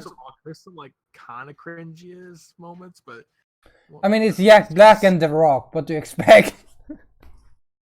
okay. First off, Jack Black plays an amazing role, and that actually does pretty good at what character he is. It's kind of funny, but The Rock, it's a rock. Yeah, it's The Rock. Like, we know it's The Rock. There's no explanation needed. He usually does pretty good at his roles. Yeah, so does Jack Black. Like, I love him as an actor. He's one of the greatest. I think he's awesome in general because I mean, obviously, you got freaking him as an actor, Tenacious D. Yeah. Now he has his own gaming channel. I haven't caught up on that. I'm many videos behind on it, but he has his own gaming channel, which is funny because the initial idea was to play games, but then it got like all, I don't know, he didn't have the proper equipment or anything, so he had to like wait to go out and buy it and all that other stuff. So he does all these other stuff. So instead of like being games, like some around gaming, he'll probably go to like some pinball thing or play frisbee or something or do some other crap. Like it's pretty funny. Shout out to that. Regardless, it's fun. We're going off topic of our topics, like usual. Hey, that's what a podcast is. Welcome to our podcast. Like, we could have topics. It gets boring. Yeah. Like, sure, that's what you want if it's like a really interesting one. But if you just stick straight to topics, you don't have any fun with it. You don't get off topic. You some other stuff to make it funny. Then but this one would be quick if we can. I think we should go off this one because it was more a quick one mostly. But yeah, it was mostly a quick one, so it's perfectly fine to go a little bit. So now we're going to. I want to say this. As he said, if it's like a video game type of board game, if you get like a stat stuff in the game, like in the board game. I mean, if it's like D&D, they're both basically. Oh my god! If it's D&D, you're basically screwed. If it always has to go. Oh god! I don't think you're ever gonna do very good. You're stuck in the game. Yeah, that's the. I won't say that it depends on the board game you play. I want to say it depends on the board game. Like. It depends on the board game. Yeah. I would say if it's D&D, I would say I would rather die in like I think that would be the worst way to die because it's based on luck. But if it's like if it's the old Jumanji, then I think it would be worse to die in SEO. Yeah, that would be. At least when you die in Jumanji, the original one, at least get shot and you die more, or you get eaten by. Crocodile? Was it a crocodile? Was it an alligator? You just die. Yeah, better you die. You die. With SEO, it's not immediate. No, it's like 10 seconds, and then it's like 10 seconds or something, and then like you're just sitting there like. Unless you Kirito and fucking shit, the fucking bastard. It even says in the novel, you died, and it's like, nah. I'm gonna go stab Heathcliff first. Like, you're dead! Nah, I'm gonna stab him. Year old thing. I think, what, 2014? 2015? I don't know. 2012. Oh, 2012, okay. Point being, pretty old. Catch up if it's something you'd want to watch. That's like the end of this first arc anyways. Like that's... What's the first arc? And The second arc really isn't that necessary. It just introduces. it basically introduces characters that is not gonna be used again, like a lot. It only introduces one character that matters. Oh yeah, Yui. No wait, she's introduced in the first arc. No, she's the first one. I was talking about Lisa in that case. Like, Uh, it doesn't really matter. But I'm saying like she is part of the. yeah, she's part of the arc. Then she's not like. She's like everyone else. Like I'm not gonna get into it, but let's just say it's kind of an annoying arc, and it doesn't really get very good. Any Ayla arc this far, to be honest, is just irritating. Like the two arcs that exist, except the last one, but that was more because it wasn't about the game. It was more about the character story there. Like that, I'm probably fine with because I feel like every character should have a narrative. Yeah, I feel like characters should have a narrative that express them and make them a character, not just freaking set them on a sideline and make them into playing out nothing. yeah. Which is probably why Silica, you place. piece of shit. Because Go die. I mean, what? And the one episode she's in, she's not good either. It's like she's needs to be carried the entire time, and she's just freaking. she's 13. Added into the freaking harem, even though she's 13. Which sure, that's only that's only what 3 years. What is it? 3 years or is it 2 years? I don't know. Something like between. Is it 15 in Japan? No. I was saying like how old Kirito is versus her. No, he's 17 in the end. No. Yes, he is. He's 17 in the end of the arc. No, he's 16 in the end of the arc because he's 1 year younger than Asuna. There you go. Anyway, that's the thing. Yeah, spoiler warning up and you're going nuts. Point overall. Yeah. Not great. Okay. Let's not talk about Celica. Let's get out of the whole spoiler territory and let's just move on to other crap and let's not really. Okay. I'm just gonna mention you were going the whole what we used to do is like okay now let's get into or something like that's like. Let's get into My Little Pony. No, it sounds kind of forced or sounds scripted that we're trying to jump into topics like. We don't really have any. Let's jump into something else. It's like, yeah, we gonna jump into something else because if we talk too much about trying to push it out, but it just basically just gets scripted, and I kind of feel like some things just need to keep going. I mean, sure, me and you don't have a lot going on in our lives in general, so we have to talk about other things. Okay, in my life. Ooh, I can talk about me. I finally played Resident Evil 2. Okay, we'll go with this. We can talk about that a little bit because I have not talked about that. Latest games we played. There you go. I mean, you've already talked about your latest plays. I have not. Actually, You have talked both about Outer Worlds and you have talked about Modern Warfare. I haven't explained. I haven't really talked much about Outer Worlds, so I'll go into that more. But you go with yours first. Yeah, I'm gonna take the 2 Resident Evil games I have played lately because I've started playing 4 again because I had to complete the game. And for those that don't know it, I streamed that on YouTube because I started the series there and I'm gonna end it on that note. So if you wanna go watch my Resident Evil streams, the other one is in I think February or January this year. So they are I'm thinking about it, but I want someone to moderate that. I can't. I'm too lazy to moderate that part, like doing it myself.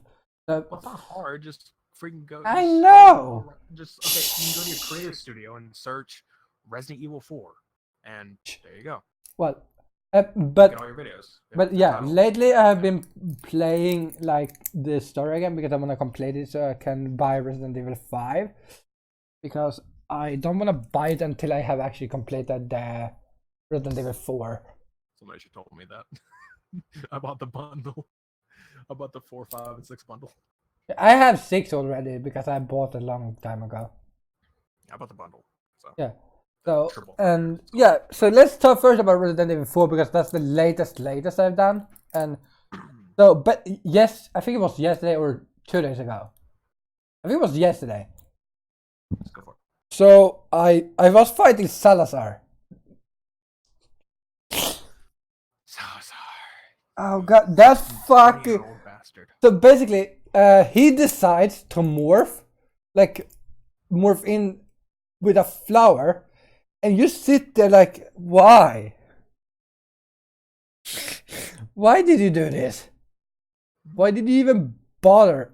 Like, I got so bothered about it because it was like, why, it's so dumb. I mean, it's not the first time Resident Evil's done that. I mean, look at Plant 42. Mm, May his vines rest in flames. Yeah. Or exploded deals, because it depends on what path you took. I'd take flame. I don't know. But basically, and then we watch, and I was like, I'm basically sitting and shooting a flower. A meaty flower. Yeah. And I'm like, why? What is my purpose anymore? Like, you start questioning your purpose in life. Like, I'm literally sitting here killing a flower because it tells me to. It tells me to kill this guy. So isn't that just how games work? Because something tells you to. Yeah, but that is like when you start killing something weird. Questioning what you're doing. I mean, it starts getting a little odd. There's one thing that works in very much particular, but I'll get into that in a bit. Yeah, and then I'm like, oh, why? And then you have like, and then you start going into, then you start meeting these huge guys. Like after you've killed the boss, you complete the chapter 4 of 4, or part 4 of 4 of chapter 4. That's the last part of the, and you get into chapter 5. You just go a bit like normal, like every start of every chapter in this game is like, and every part, but it's like you can walk like the first 2 doors without any shit. Then you get surrounded by 50 guys, and you're like, hi, I don't have ammo. Let's use my knife. Just telling you, the knife is the fucking best weapon I have. Isn't that the cattle? I think I'll plagas or something. No, that was the thing. That's the main thing. What is it called? It's something. I forgot what the hell cattle is in Spanish, but basically, yeah, cattle. Yeah. I think that's what you're talking about. Well, I have a knife, so the knife you have is. There's something funny I found about Resident Evil 4 is the grammar. It's just hilarious because I mean it's a title, but it's funny because if you think about it, they're like, oh, the El Gigante, and it's actually the giant, and then like, oh, we are, it's like the cult, the Los Illuminados. Like, you mean the illuminated? Okay, you're just the Illuminati. It's Illuminati. It is the beginning of Illuminati. I don't know. It's funny, just like that. If you think about it like that, just like rough translation is really it's kind of. Oh god, it's like that's so irritating because when you start translating stuff from games or anything. It's the title, so it makes sense to have the and then like say la or las or something like that. So I guess it makes sense because like that's actually their title. It's not meant to be translated, but technically it's a translation. Yeah, but back to my story here, where you I think it's like you go up the road in the mine first. Yeah, that's the mine thing first. That's perfectly fine. Like, except the cart part that was really irritating because it comes like a chainsaw guy, and that's those. Yeah, those is irritating, like the chainsaw guys. But okay, so I'm in part 5.2 right now. No, I'm part 5.3. 5.3, I think, because I think I completed 5.2. No, or am I in 5? I don't know. But there's like those. Okay, so where I am, there's huge guys with like that are. This is gonna sound fucking racist, but they're a huge black guy that start to kill you. Okay. And they regenerate. The fucking bitches regenerate. And then I'm like, I need my fucking sniper rifle because I sold it because I needed money. So I sold my blacktail pistol because I needed cash to buy the sniper rifle. This is how I feel because I sold my shotgun in order to get space for the RPG, and of course the RPG is one hit and the weapon disappears. But basically, I spent the entire like rest of it just like, okay, now I have to go freaking buy another shotgun, and then eventually the new one came out. I'm like, oh, I don't need this old one anymore. Yeah, I sold the old one because I got the riot gun. Like I bought the old shotgun back. Like, okay, cool. Go to the next the next chapter. It's like, oh, riot gun's available. Like, sell this gun back for less than I bought it for. Buy this thing. Leave me alone. yeah. Like with the Blacktail, I'm like I sold it for 83,000, like because I had upgraded a bit, and then I bought it back for like 25k, and this rifle for 35, and I'm like, if I just update the damage on this pistol, I don't really need the capacity yet. But so basically, I had an infrared scope, and I was like, oh, so that is how you kill these fuckers. Because they have parasites on them that you can see with the infrared scope. And I'm like, this got easy now. Look at that, straps. Yeah. One question I have to ask is, what do you think of Ashley? Ashley's a bitch. Fucking bitch, cause like, oh, you're gonna jump down this fucking garbage dump? Yes, I am. Ew. Like, you know what's even worse is there's a regenerator right next to her when that happens, and yeah, it's spiky. You could have just died by going down there. Yeah. She landed right next to it, like, Jesus. The best thing is when you open the first gate in there, you're like, and I'm like, when I landed, I was like, he's gonna wake up. 10 meters later, he wakes up, and I'm like, told you so. Yeah. Then I locked that gate, stood behind the gate, sniped through the fucking fence basically, and just killed him. And I was like, yeah, I'm done. And then saved. What's really annoying is something that it took me to have to watch someone's video. That I had to watch the video in order to actually think about. You realize every time you save her, like you save her from something, and then you tell her, "Hey, stay here for a minute." Then, shockingly, she doesn't get kidnapped at that time. She doesn't get captured again while you tell her to stay. But as soon as she joins you again, she gets kidnapped. It's like, oh crap, and it's like, okay, I got you back. And 10 seconds later, I'm captured again. Like, son of a, you were worse than Princess Peach. No, Princess Peach, I think still is worse. This shit with a freaking I'm in another castle. Thank God that's not happening, but come on. Well, it happened, like... The game didn't start with, oh, we're holding her in this church, go down there. Haha, sucker, it's in the other one. Yeah, and you're like, for fuck's sake, no, that's what's happening, like, after chapter 3, it's like you have to run after. Chapter 3 and 4 is basically trying to save her from them, and it's like, haha, she's on another island. I'm like,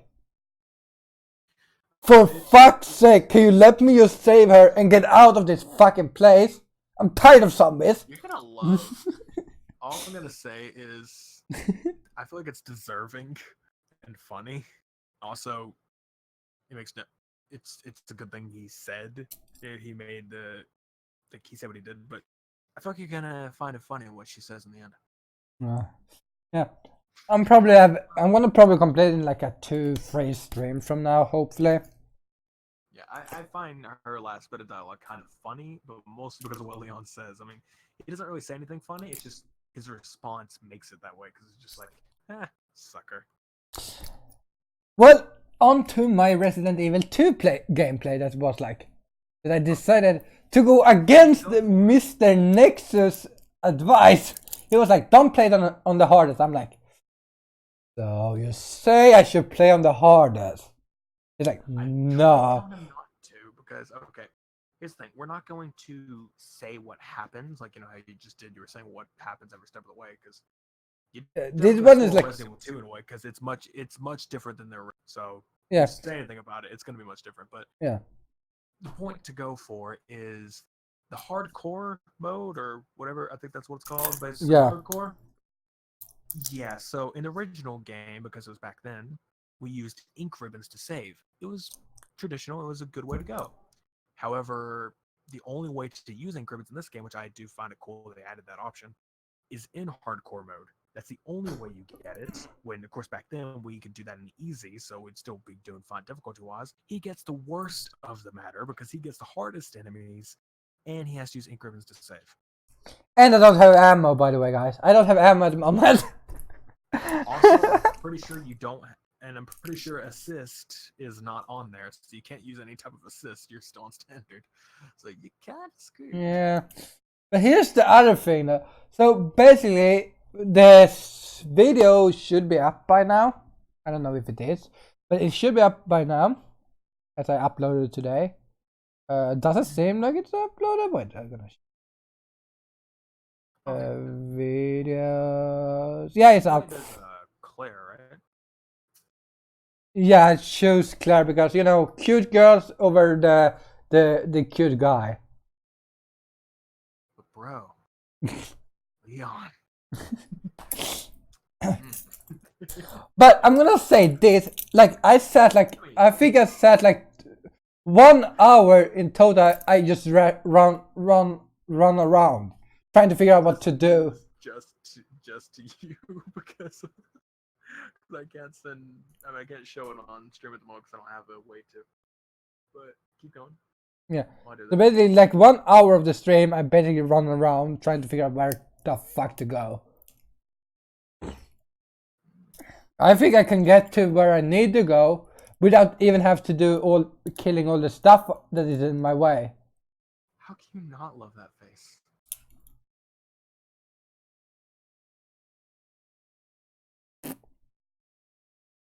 Wow. Beautiful. What is it if I can download it and show it on stream? Yeah. But basically, I don't know. I feel like with Resident Evil 2, yeah, hardcore mode is not that bad. It's just that I feel like, yeah, they are hard to kill, but they're like, it's so dumb because sometimes you can like one hit them without an issue, and sometimes it's like a whole mag and still not dying. And then you have durability on your fucking knife. So cuts that. Can we just talk about they like start the first time when you get bit the last time and you die? Like they don't even ever struggle. Actually, they like let them bite before they try to struggle. Like they don't they just stand there like letting them bite them, and then they're like, oh yeah, I shouldn't probably struggle because they're trying to kill me. Like you don't even give me an option to try to struggle out of it and then get bit and then throw him off. No, they have to bite me, then I can struggle out of it. Yeah, I mean the only way to actually get out of that is if you have a knife. Yeah, and that is you can use it as the escape method. Yeah, I used a flash grenade a few times. Oh yeah, flash grenade too, right? Flash grenade, knife, just anything you can basically shove into. And for those who is achievement hunting on that game, there's an achievement where you have to shoot a grenade in the mouth of one of those guys. I mean, hey, not bad. Cool. Yeah. I can't get the SMG. I mean, I've only been able to play like up to. Wow. Have you run in? Okay, you haven't run into X, right? Nope. Okay. So I have on, how long I was able to play it, and I have been able to play it all because, I was sharing it with a friend, he shared it with me, and, I'm not able to now. Mostly because my computer sucks, and that's the only way I can play it. So I'd rather have it myself. I'd rather have it myself on Xbox or something. But overall, it, yeah, let's just say, what was I going with this? Okay. I do actually like all the new stuff they put in, and like it's definitely a great remake in a sense. I mean, obviously I still love the original, and the remake definitely feels like it's a whole different game in comparison. Let me sure the original Resident Evil remake was great, and it definitely had new elements, but it just seemed like a director's cut. Like it just had more. This is like a whole different deal. Yeah. Yeah. And of course, again, X. Mr. X. Oh boy, he's lovely. Can't wait to get to that one. I mean, I know I did miss before, like of what you play, but at the same time, I don't know if I'll actually watch while you're on Claire because I didn't play Claire. I played Leon because it was just what I did Yeah. earlier on. But just with Claire, it just I'm gonna be I don't know the story of that end. It's two different stories going at the same time, and it goes differently. So That's weird, like how they do stuff like that. Like you play two different characters, the story is different. Like I get with like Chris and what is her name in the first game? yeah. Yeah, that's so different because like with Chris, something actually happens. Like Well, something actually happens with both. yeah, I mean, a final boss in the first game was so irritating. Well, it's that when Actually, it was. I think that was like the it's more, easiest one. irritating. It's more irritating in a way with Jill. But at the same time, no. I mean,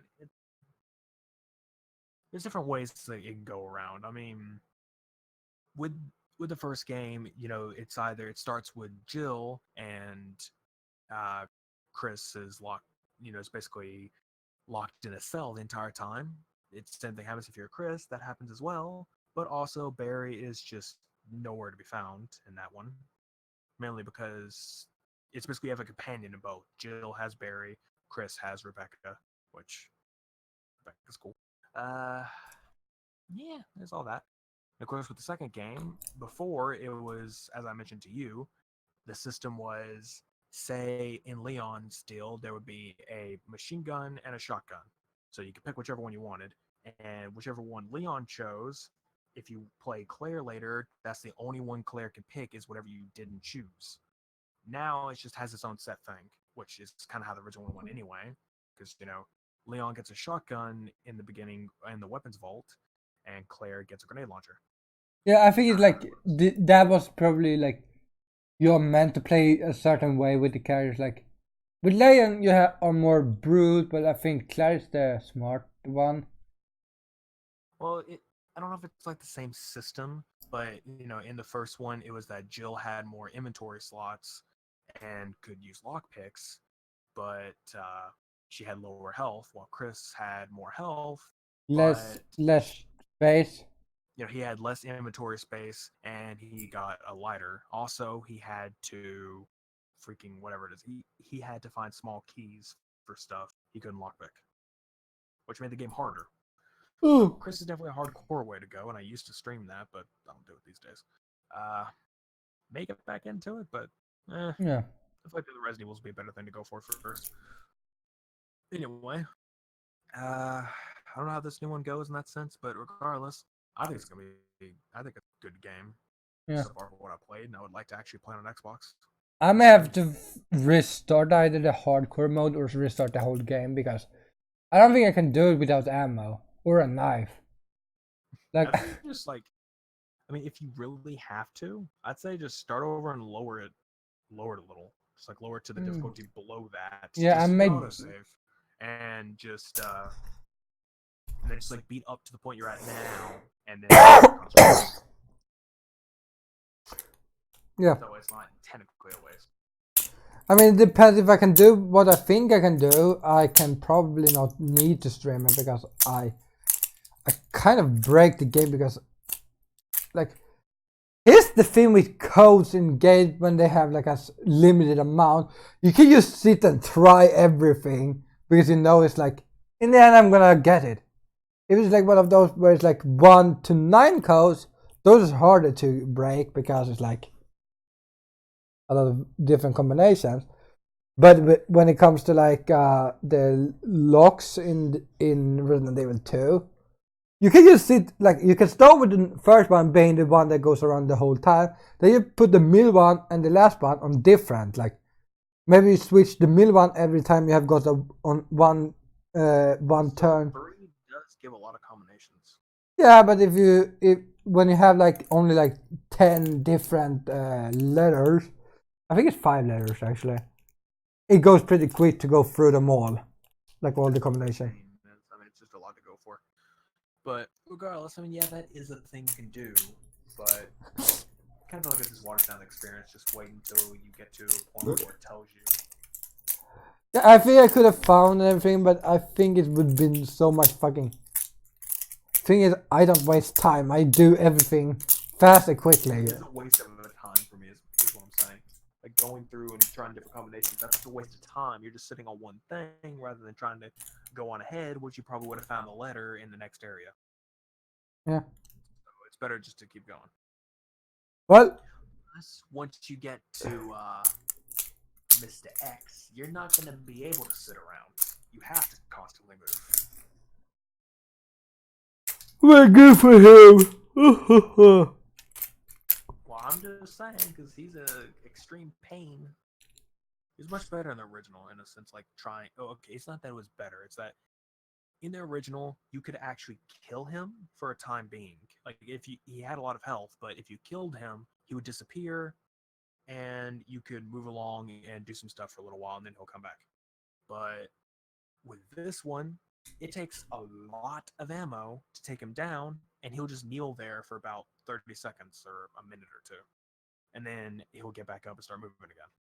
Have you just put out the fucking, like, running in this game is so slow? It kind of is. I Like, can see where you're going with that. Kind of is. like It's not really a run or a sprint. It's just like a little jog, jog. Which I guess the other ones did too, but still. yeah, it's like, I mean, if it's Leon, he should have a little bit more sprint because it's like, he's a cop, he should know what he's doing. Claire, I get, because, yeah. Claire, her original deal was Elsa Miller, I think. I think that was her name. Or Elsa Miller. I don't know, but it was basically like a racer in a way. I mean, I don't know if they were trying to base her off that whole deal. That's not what she is, but she does have a pretty good pep in her step.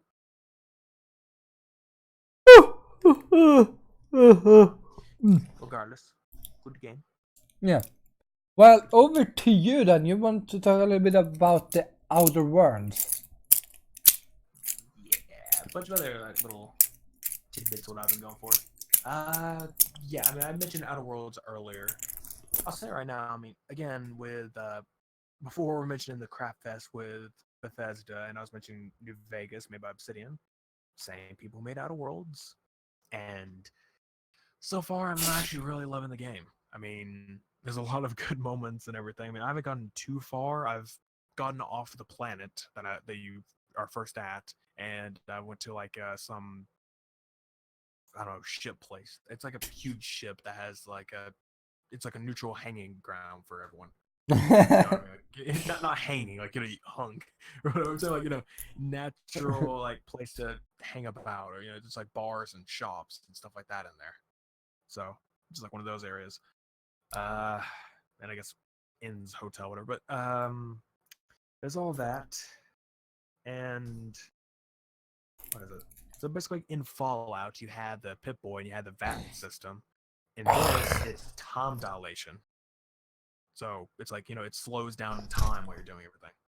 While you do. Oh, interesting. Weird. But it's all pretty good. You can have up to 2 companions in this. So I found out. I so far have 3 people like join the crew in a sense.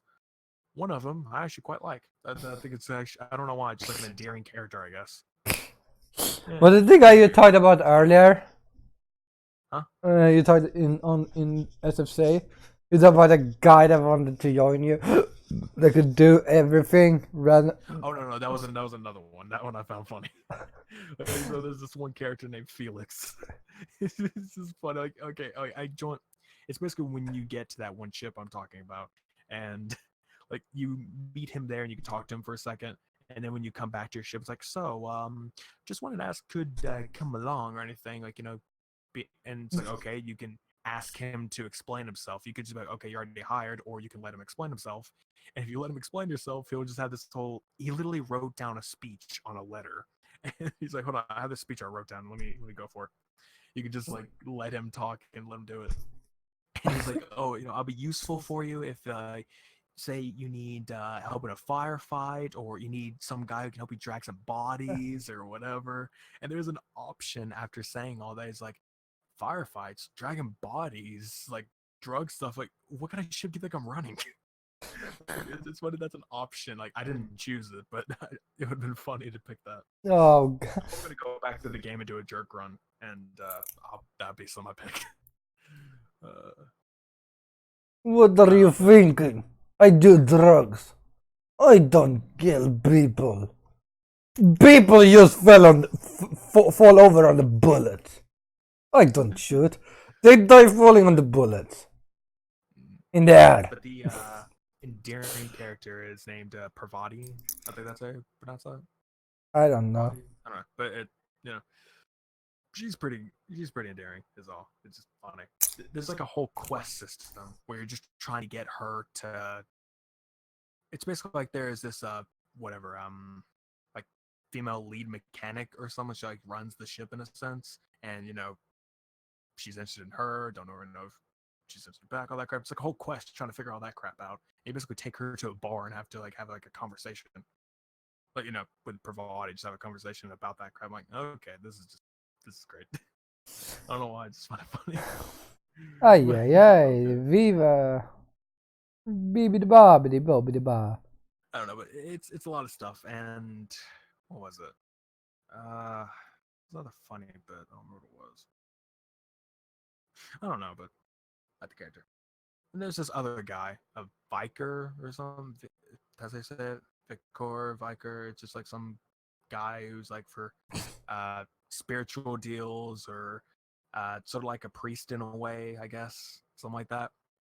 It's super fun. I'm not going to spoil the quest of it, but there is like a side quest where you have to go get this book form that's contraband. I'm not going to say anything about it for anyone who's going to play it. I'm not going to say anything about that because it's a good one, I guess. It's just something he could do, which I find is funny. He's been a spiritual guy, and one of his tactics is obviously for talking. So he's very good at talking with people and like perception and stuff like that. But then he also has a science skill that's very high and a hacking skill that's very high. He was just like trying to explain, like, oh, can I join your crew and all this stuff? Like, okay, what all can you do? He mentions all this stuff. It's like, oh, and I'm also good at hacking computers. I'm like, the fuck does a priest do with hacking computers? What? Hey, how do you think he's gonna find children? I mean, what? I just found like really funny. I'm like, wow, didn't expect that one. I'm like, okay, sure, you know what, you're on board. Oh, you can. Someone with a good hacking skill. Because there's a perk for every companion that they can boost your skill if they're in your party. So, if they're good at hacking, which he is in this case, like he'll boost my hacking skill. And that's how that goes. Aye. But yeah, I don't know. It's funny. Characters are great. Story so far is great. Definitely feels very New Vegas Fallout type, but kind of better because it's not restricted to the Fallout play style. It's like an actual FPS with RPG elements because that's what it is. FPS RPG. But it's very nice so far. I'm liking it. The only thing is, I'm having to use Game Pass because it came out for free. You basically get it on Game Pass as soon as it came out. Literally, it came out like midnight, and I immediately got on it right away. Like, okay, gonna play it.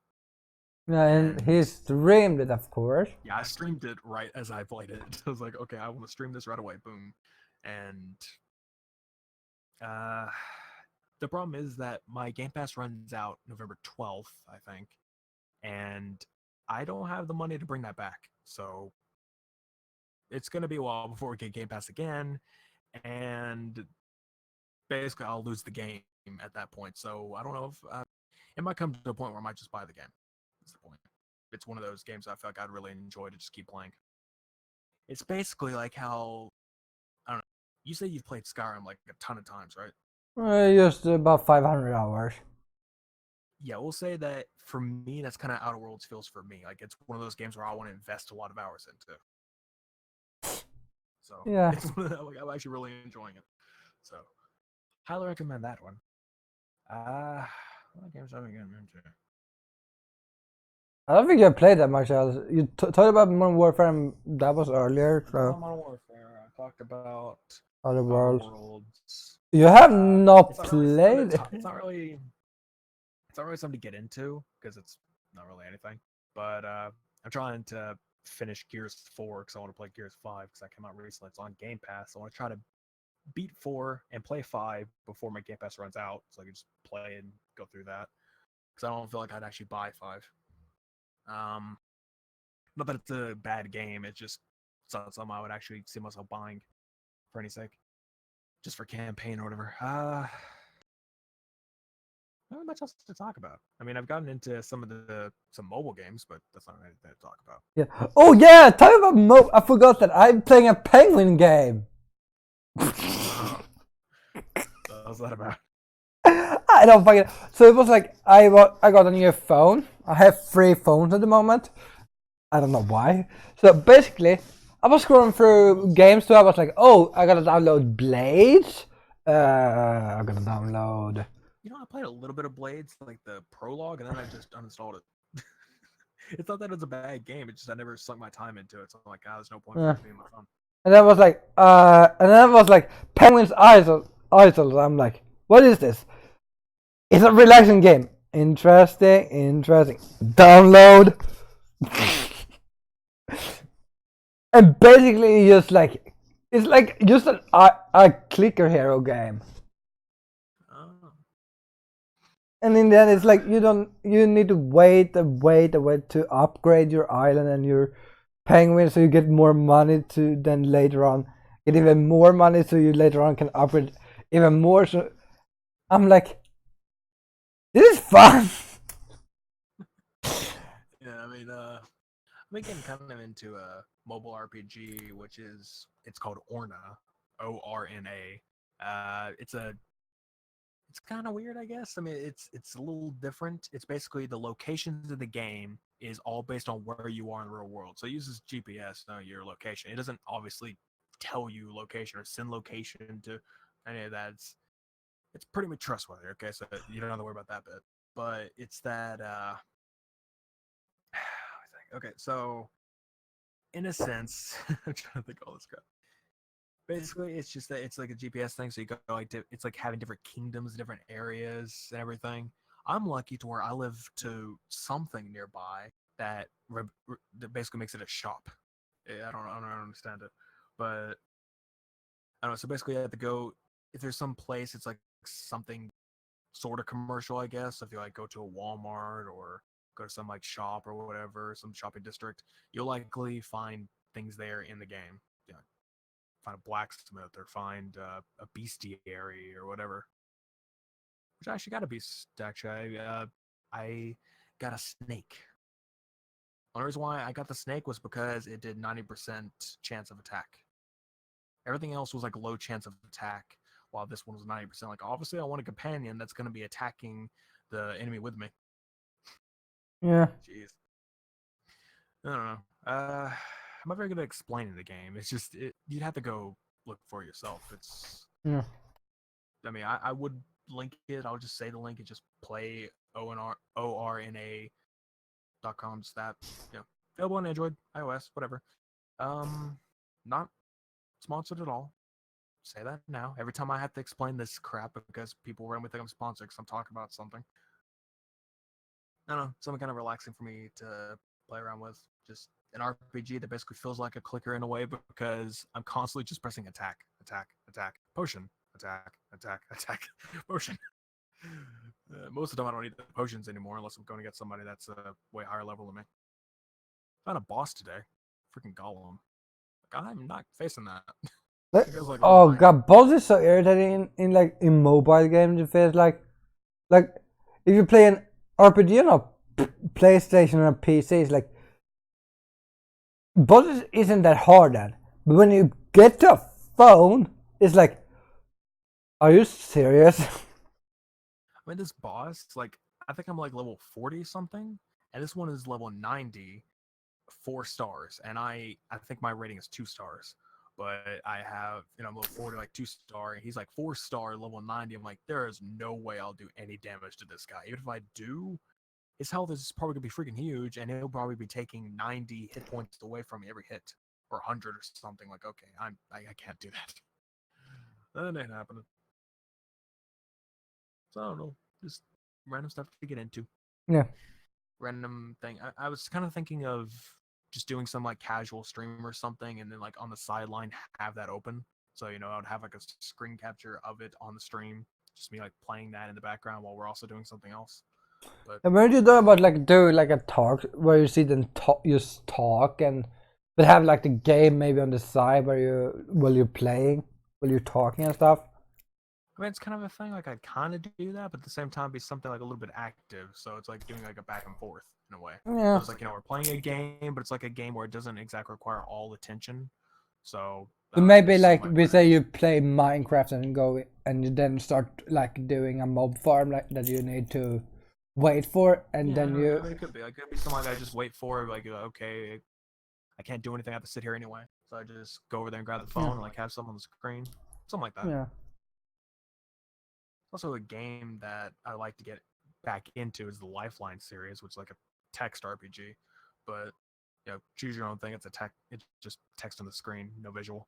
But I'd like to get back into that.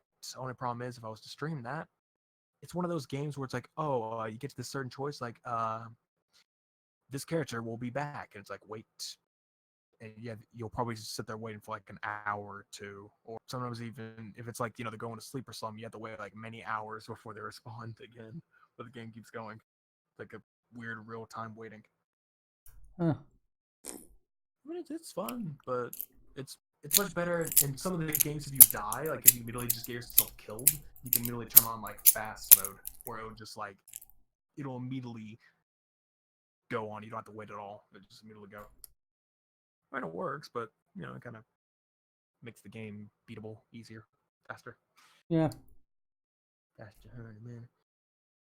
I don't know. That's basically that talk of recent games because I've got nothing else to go for. Yeah.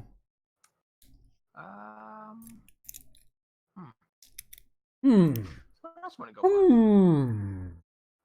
Oh. Oh. Turning village. Oh. Oh. Unless you want to turn into pillagers and just go.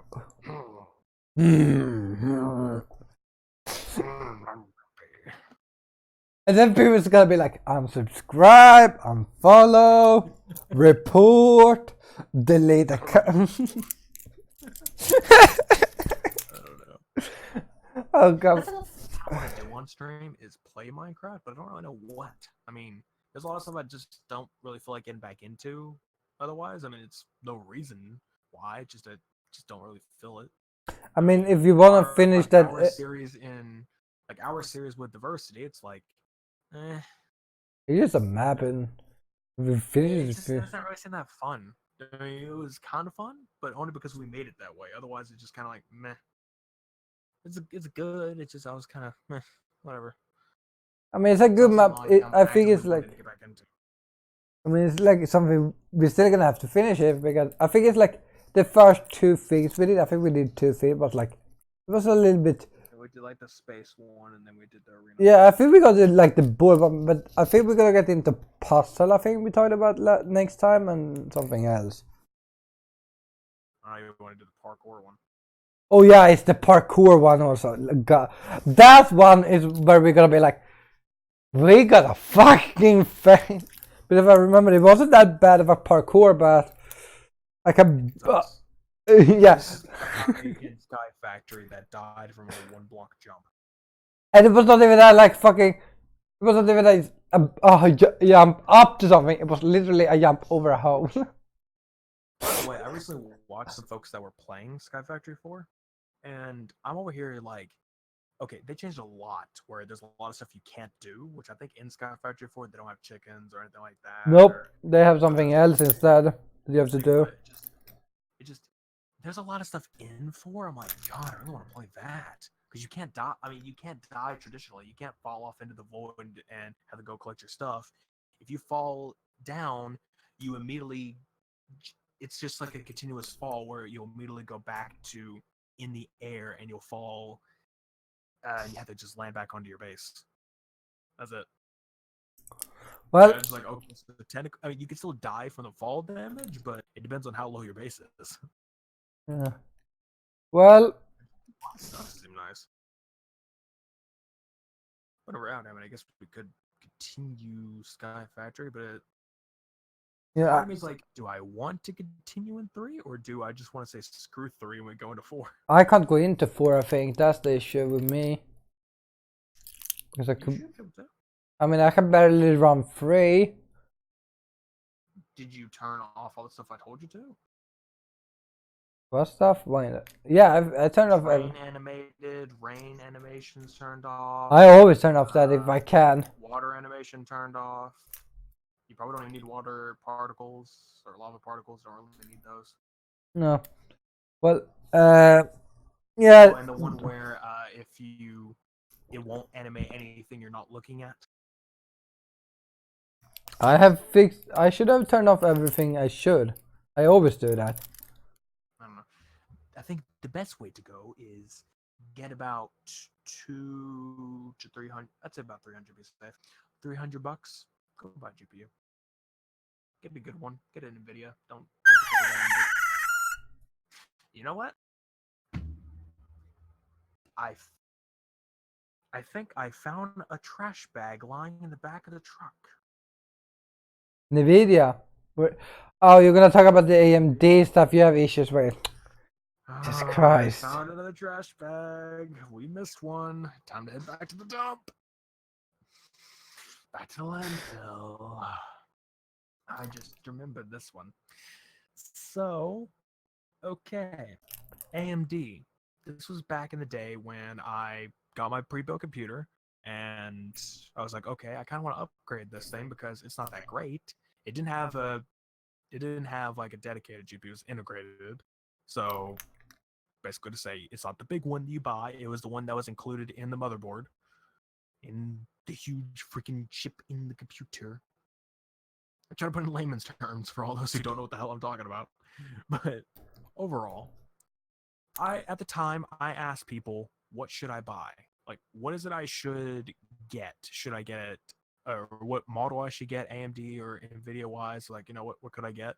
And people were telling me different things. Some people say get a GeForce 1060, you know, get a GTX 1060, get this other stuff. Then someone recommended, oh, get AMD RX 470. Just saying model names in this, right? But okay, get that. Like, okay, I might get that then. I might as well get that. Looked around. I don't know if there was something that was more expensive or what, but basically I bought the AMD GPU, and I heavily regret that choice. Heavily regret, because AMD has no idea what the hell they're doing with their damn drivers. I don't know what the hell is going on over there, but there's a lot of stuff that just doesn't work in a lot of games.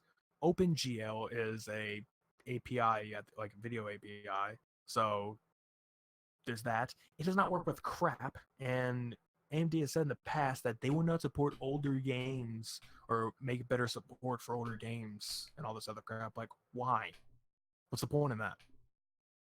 And lately, I've had an issue where I want to play a game called Tron 2.0. I want to play it on stream. Like, I actually want to because I love Tron. I'm a huge fanatic over it. And I'd really like to play the game because it's literally Half-Life, but with Tron assets and a Tron story. That's literally what it is. And it does have cutscenes, though, so it's kind of there. But, I mean, I still think that'd be really cool to play. I'm like, okay, I want to load it up and see what happens, because before I have like a mod that puts in 1080, and this basically like last time I did it wasn't in there, so I was trying to fix that. But overall, I tried going in there. It's at a lower resolution. My computer, it just like loads up, and then I noticed my other monitor turns black as well. I'm like, oh god, what just happened? Crash. Whole computer crashed. Trying to convert into another resolution from 1080 to something else. I don't know if it was 720 or whatever, but it crashes, and I don't know what the hell's going on. I know at one point I got a blue screen of death, which is green for me because I'm insider, but got that. Can't read the damn thing because it freaking messed up in a weird way. So I'm talking about because I sent them the picture, but the freaking text garbled up. I couldn't read the damn thing, know what the hell was going on. And then you can read like the first few lines was like a little bit readable. You could read everything except for the reason. Everything except for the reason why it was It did what it did. It wouldn't say it. It's like, nope. Like, okay, that is complete bullshit, but okay. And then I go off, okay, maybe it's a driver issue. Maybe I need to update. There was an update available. I updated, still the same thing. Okay. I downgraded once, didn't work. Once again, didn't work. Like, okay, at this rate, I don't think that's the problem. I updated every single driver I had because maybe it was something else that was doing it. All my drivers are now updated. Still does it. And then I figure out all this stuff to get a freaking blue screen viewer, which basically tells me what happened during the last blue screen crash. Says something about a kernel trap error, which is and it was caused by the NT operating kernel or something like that. Basically, I think it's the operating system that's doing it. I think it's the Windows Insider build that's doing it. And freaking Microsoft, you are doing terrible at your Windows updates because there's so many bugs in these damn things now. I don't know what the hell's going on. Because the new one, 1903, had a lot of bugs, which they've probably done by now, but I'm an insider, so I'm going to get some bugs. And I can't leave the insider program until the new public one comes out. Why? Why is that a thing? You can't leave the program until the new public update comes out so they can update to it. Like, what?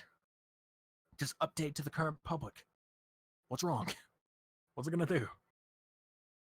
Basically, I'm just having a lot of issues, so I had to freaking get my laptop that's running Windows 7 to run that game. It's complete bullshit. So here's the TLDR, or TLDL. Too lazy, didn't listen. So basically, here's your little bit. Don't buy an AMD GPU. If you're looking for a new graphics card, don't buy AMD. Go for NVIDIA. Because no matter what you're doing, you're likely going to find better stuff with NVIDIA. They have their own issues too, but it's not as bad. Not as bad as this. I don't know what the hell's going on with my...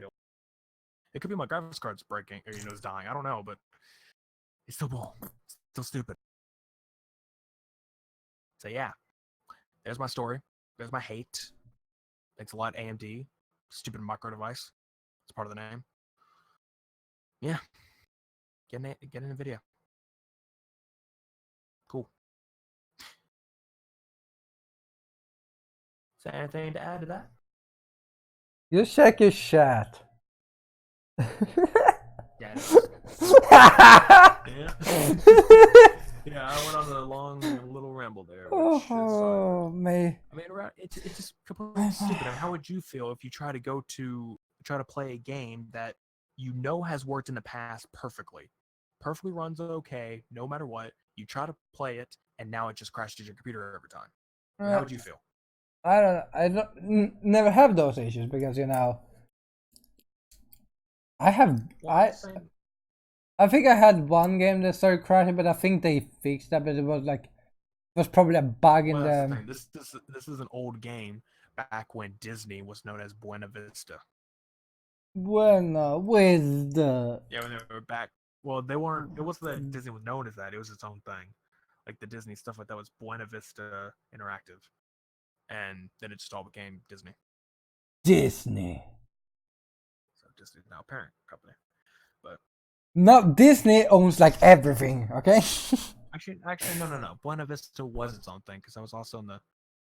Yeah, I think it was part of the Disney family though. It was like. Well, I think it was its own thing that owned Tron. Like it was its own like. Yeah. Okay, Buena Vista owned Tron as its own thing, but Disney bought Buena Vista, so Tron and all that became a part of it. Yeah. I guess anything else was part of it. I don't know how that old deal goes, but yeah. Remember, Disney at the moment owns everything. Let me see when this game came out. I actually have the disc right here. Okay, this was back when XP was the newest. 1997, I think. No, wait. There's a chainsaw outside, or my fucking computer is having a loud fan. It's like 2000 or 2001. Or 2003. Yeah. This one says 2003. I don't know. It's just, this is an old game, okay? You're an old It's game. An old game. It's a good game, in my opinion. Like I said, it's like Half-Life, but Tron. So yeah, I'll definitely be trying to stream that sometime soon, but I had to play it off my laptop. And what I'm gonna do is my laptop has an HDMI port, so I'll plug that into my HDMI switch, which is connected to the capture card. So mirror the display over to my TV. So 2 displays going on. I'll probably just turn off the one on the laptop, plug in my current keyboard and mouse to that laptop, set the laptop in the corner, and as if I'm playing a normal computer like that, but it's another freaking step and it's annoying. All that just to play a game because my computer decides to crash every time I try to do it. Yeah. Oh, and I tried playing in 1080 because I changed it and it just garbled up all the text. It's like it's missing. Everything's broken. Like, okay, that ain't happening. And I have to like reinstall the whole thing and Next is just complaining at the moment for people wondering. Damn mod won't let me install it unless I play the game once, and every time I launch the game it crashes. So how the hell am I supposed to launch the mod? My life. Speaking of that damn laptop, got freaking Halo 2 achievements to work on there. Yeah, got that to work on my computer. Why is Windows 7 working better than 10? I mean, that's a given. Windows 10 is pretty trash, but come on. You think Microsoft would get in their heads to? It's Microsoft. You know what do I expect? I don't know. Oh wait, I think I have another. No, not really. Oh god, he's starting to be like, wait, no, wait, I no. was gonna say that I think I mentioned before. I recently started playing a little bit of Chrono Trigger, but I haven't gotten fully into it.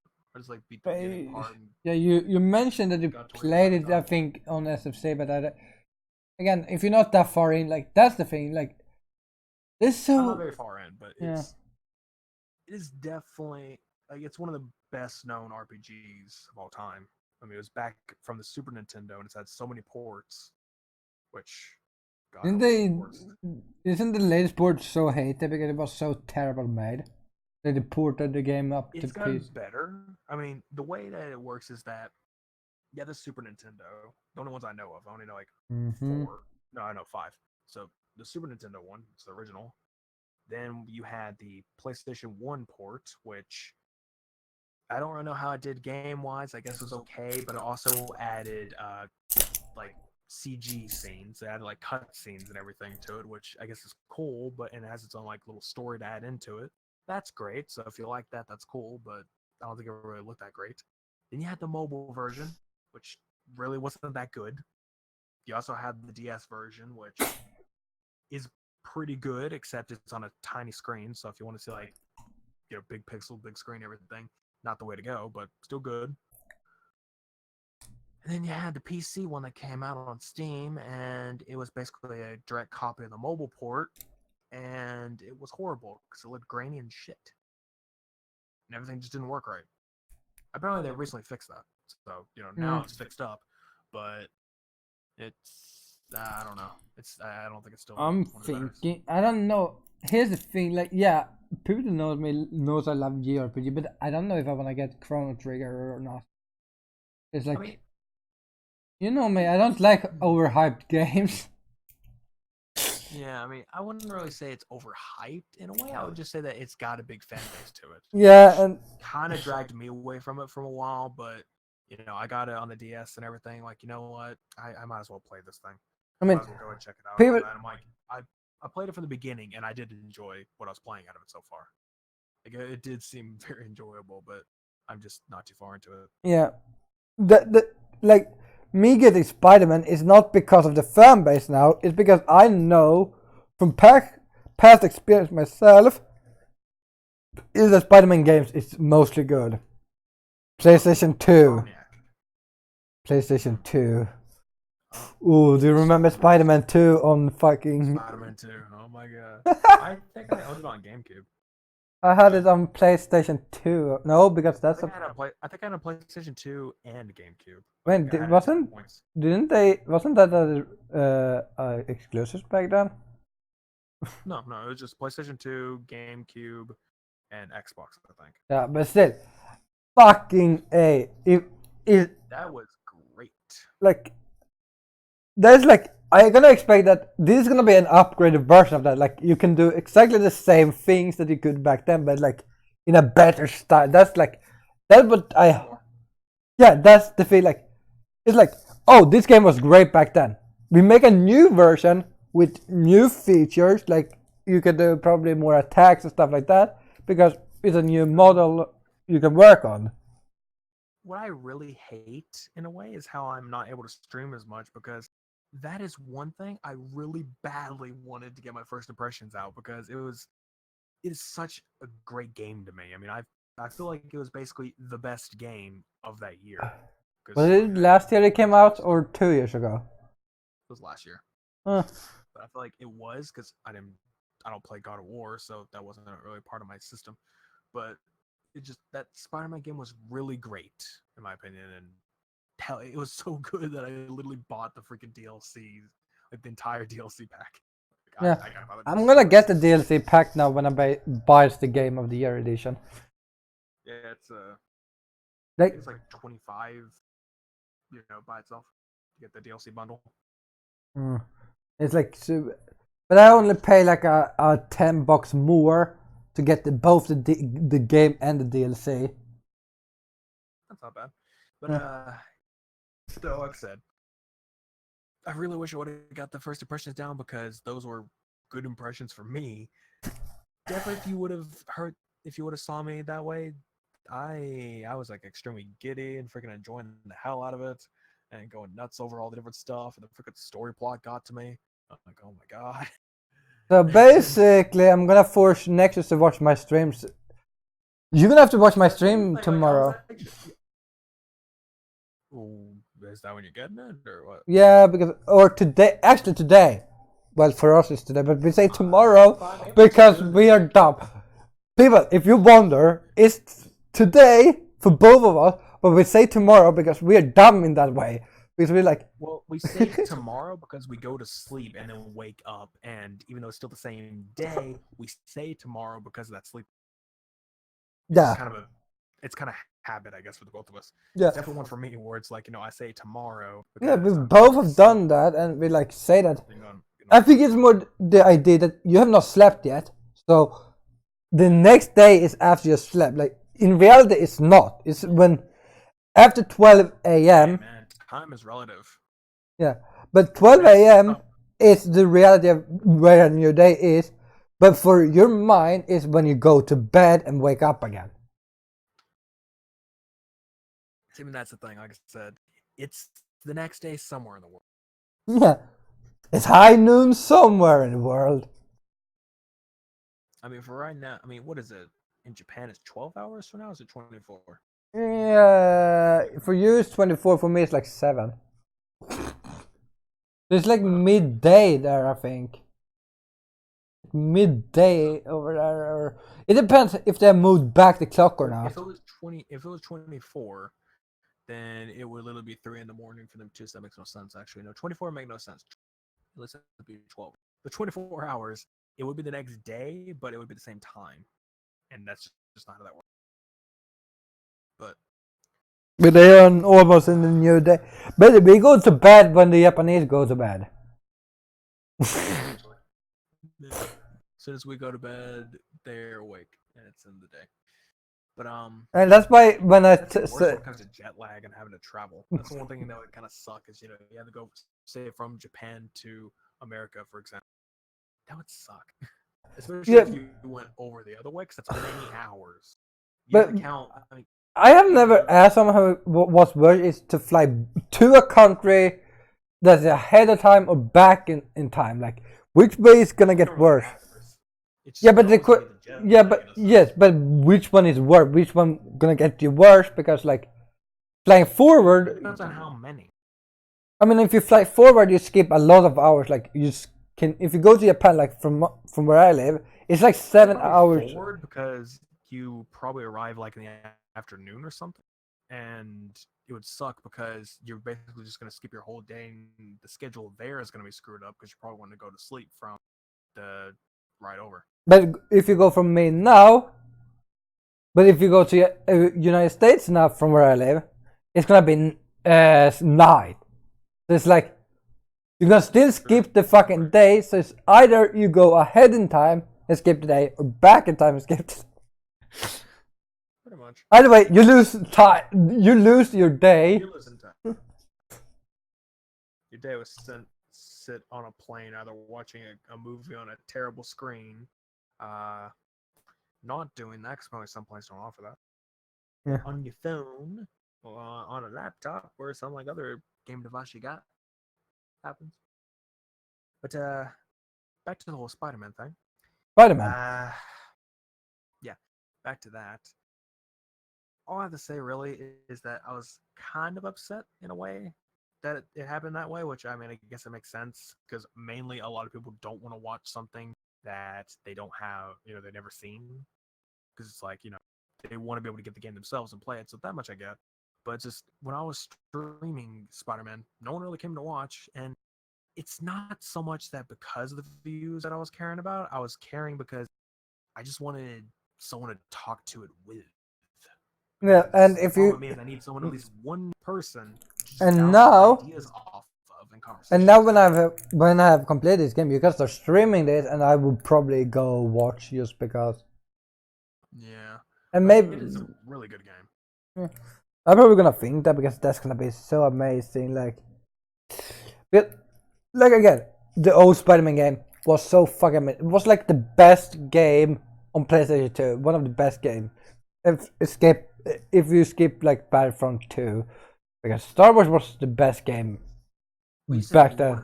But I was saying, like, with Spider-Man 2, it got the swinging mechanic right because it was using the physics mechanic in this of swinging, and it worked great. Yeah. And the thing with this new one, because every time a Spider-Man game comes out, everyone's always wondering, how is the swinging? Because there's always something that might screw up in that sense. And a lot of games have. Like, they kind of try to emulate Spider-Man 2, but it never really worked. Or something was going on, it didn't really work out right. But this game, absolutely great. They definitely took a lot of notes from 2, and they did great at the swinging. Yeah. And a lot of the abilities are great, too. Sadly, some of the abilities you have to actually unlock later, because it's like a skill tree type of deal, but regardless, it's great. Yeah. The latest Spider-Man game I played was on PlayStation 3. It was when a minute. Latest for me was on 360 in the sense, so it would be what's the latest one I played before that? It's Edge of Time, I think. No, it was Amazing Spider-Man 2 because I rented it just to check it out, see if it was worth continuing. Like, it's not that great. Amazing Spider-Man 1, I rented and beat because I actually, shockingly, I liked the Amazing Spider-Man 1 game. I thought that was great. Amazing Spider-Man 2, I was like, that wasn't good. That wasn't that great to begin with, so I just didn't. Edge of Time I liked, rented that, and I beat it. Yeah. They don't hold a candle to Spider-Man 2. This one, they don't hold a candle. They're great. The good old PlayStation 2 Spider-Man. If I'm able to watch as soon as you start, I immediately will, because yeah, it's probably I'm not gonna start until like 9 p.m. anyways. I think. That should be good. 10 p.m. depending. I don't know, but it's more because I don't know, because in Sweden right now we have an autumn break.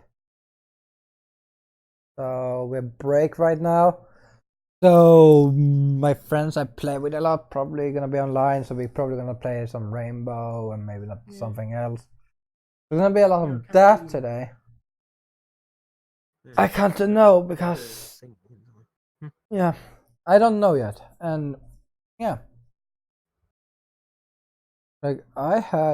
we have gone through a lot today. Quite a bit. I thought this is one of the more chatty ones. I like that. Yeah. I mean, we go through a few topics we added, but it was like, because those topics was like kind of fun in the way, because like the D&D one was because we played like a lot. We played that and was fucking enjoying it.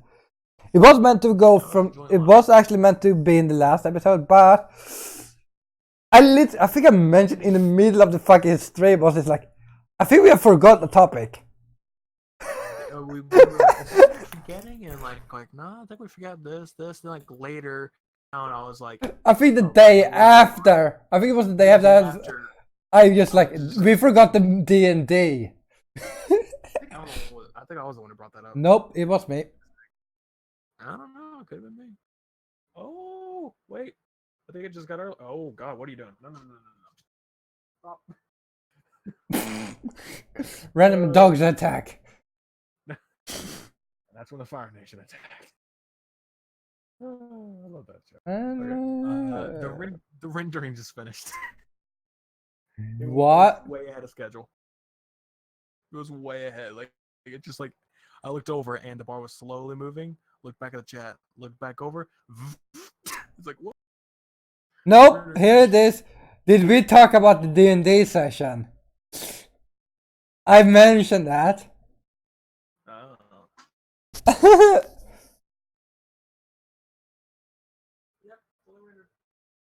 I have a video to edit now.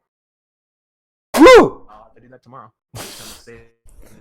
So now I have something to edit, which has been AK today for people that our time schedule is fucked up. Okay, guys, don't judge us. Okay, it's not my fault. Okay. Tomorrow again? Yeah. No. But actually, I think it's gonna be tomorrow because it's gonna be like around midnight anyway. So it's gonna be like tomorrow anyway. Depends on what I feel like editing. I mean, again, I mentioned it earlier. It's like an hour and 45 minutes, and because of how much I'm gonna be adding into this, I'll be adding a bunch of stuff, editing a bunch of stuff in. It's a long process. Okay. It's a long process, man. It's gonna be rough. And I just realized something that might annoy the living hell out of me. No, actually, no, it won't. Never mind, I'm good. For now. I was about to say, because I put in some of this is a collab video between me and so I had my version that I've already edited, and I put some of his footage in there, and I was gonna put some of my footage into his for the sake of it. And I was like, oh god, that's gonna actually mess up the rendering. It's gonna be unrendered again once I do that. But I'm like, wait, I could just disable the footage on a little bit, it'll go back, whatever. Anyway, that's ready for later, so that's for problems for later. Yeah, that's problems for later. So yeah. How long have we been doing this? 2:56. Wow.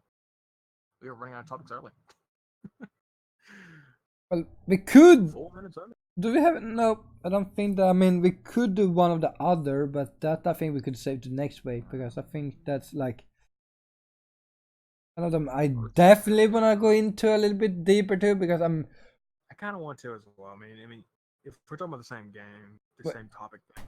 The first one with a D.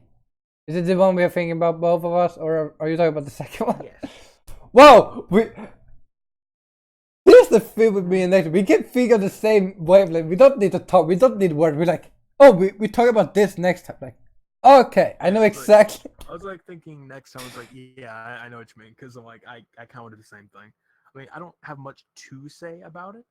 But it's like a topic that's like interesting for us because one, we watch a lot of YouTubers that talk about the topic. Yeah.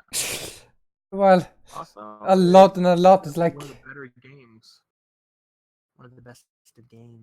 Oh yeah, Death Stranding should have come out by the next TNA also. Oh, I see that. Should have. I'm not sure. Or it comes out afterwards. I don't know, but either way. Is the SAO episode. Oh yeah, because yeah, I know that. I mean, we did set up the schedule of it's every 2 TNA episodes. We'll be reviewing what's happened. So basically, that's gonna be 4 episodes of Sword Art Online. I need to catch up on the last 2 because I have still. It's after 2 episodes. I want to just talk with. I haven't watched 2 episodes. Okay, I mean, I've been busy. I've been playing a wild. Getting pissed off at. By the way, I can tell you this: Alice is super fucking cute in the episode. Yeah. I start liking Alice more now. Also, I've been going nuts on piano. You are not. But yeah, I'm gonna take this up for the third time in the stream because, like, yeah, we are at the end, and well, I'm gonna try to remember to put a link in the stream title, but I'm probably gonna the description after I upload this. But donate money for the Team 3 thing at the link I have posted in my tweet. I have on the Twitch and probably YouTube. I still have it on my clipboard, so there you go. Yeah. On my side. Yeah, and yeah, do that because that's like, again, it's an important cause. Like, people don't think that in the beginning. Like, it's like, oh, it's just trees. It's not that important. It's like, it's very important because important. Like, yeah, I get some stuff like cut down a few trees. It may not hurt us. No, but that's when you start taking down like the Amazon forest and other stuff like that. That's when it starts hurting us, and that is what actually is happening to us. And this cause is meant to be like for this. It's meant to. We're gonna plant the trees. We're gonna plant new trees so we can actually live here. Unless the United States decides to nuke half of the world, but you know. I mean, there's 3 parties involved with that one, but anyway. Yeah. 4. But when it comes down to it, I mean, yeah, I mentioned it when in topic at the time. I don't know what episode it was, but I just know that the Amazon fire and everything. Yeah. The Amazon forest is 20% of Earth, or what makes up them. So if the whole thing was gone, it wouldn't kill us, but the air would be a lot, what would you say, thinner? Thicker? I don't know. It'd be a lot harder to breathe. But I have understood the Amazon forest has a very important part to more than just air. There's something else that it does that can actually destroy our ecosystem in a big way. But I don't know exactly what it was, but like stuff like that, that's the thing with the Amazon forest. Like, it has such a big part of our world that if that gets destroyed, it can actually change the whole definition of our world, because like forests everywhere is like no, the whole ecosystem can change. That's the thing. The whole ecosystem can change in any different way. Yes, but I think normally not worldwide, but when it comes to the Amazon forest, I think it's because of what's is so different, and because it's a rainforest. I think it's like because of I'm saying its own ecosystem. Everything is obviously going to be changed up to living hell, but yeah. So save the fucking planet, boys. Donate your $1 or more if you can, because for each dollar they plant a tree. The goal is 20 million tree. If I actually even got views these days, because the last couple streams, not really anything. But when it comes down to it, though, same. I actually do my own little. I would actually do a charity thing if I actually. Yeah, I would too. Like, I would do for the first project because I know. Really, if I had the money to, I would do when I was in a group charity thing when I did my only charity stream I've done. Yeah, I remember that. That was the first time we played Left 4 Dead. I think it was the first time it was even a collab for us.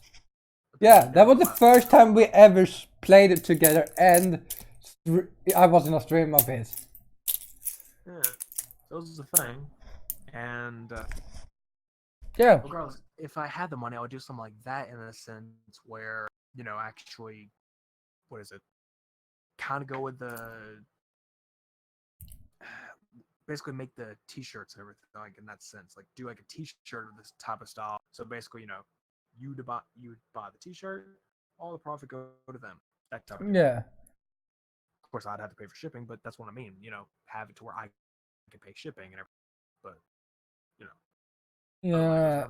Unless you have the system like I have had, like you pay for the shipping, like then you don't pay anything. But still, everything that goes for like I want to also do something like that. Pay for the shirt and everything, and it might make them pay for the shipping, but honestly, all of the money that would go straight over to them, to the trees, not to me paying for the shipping. I'd have to pay anyway out of pocket. Yeah.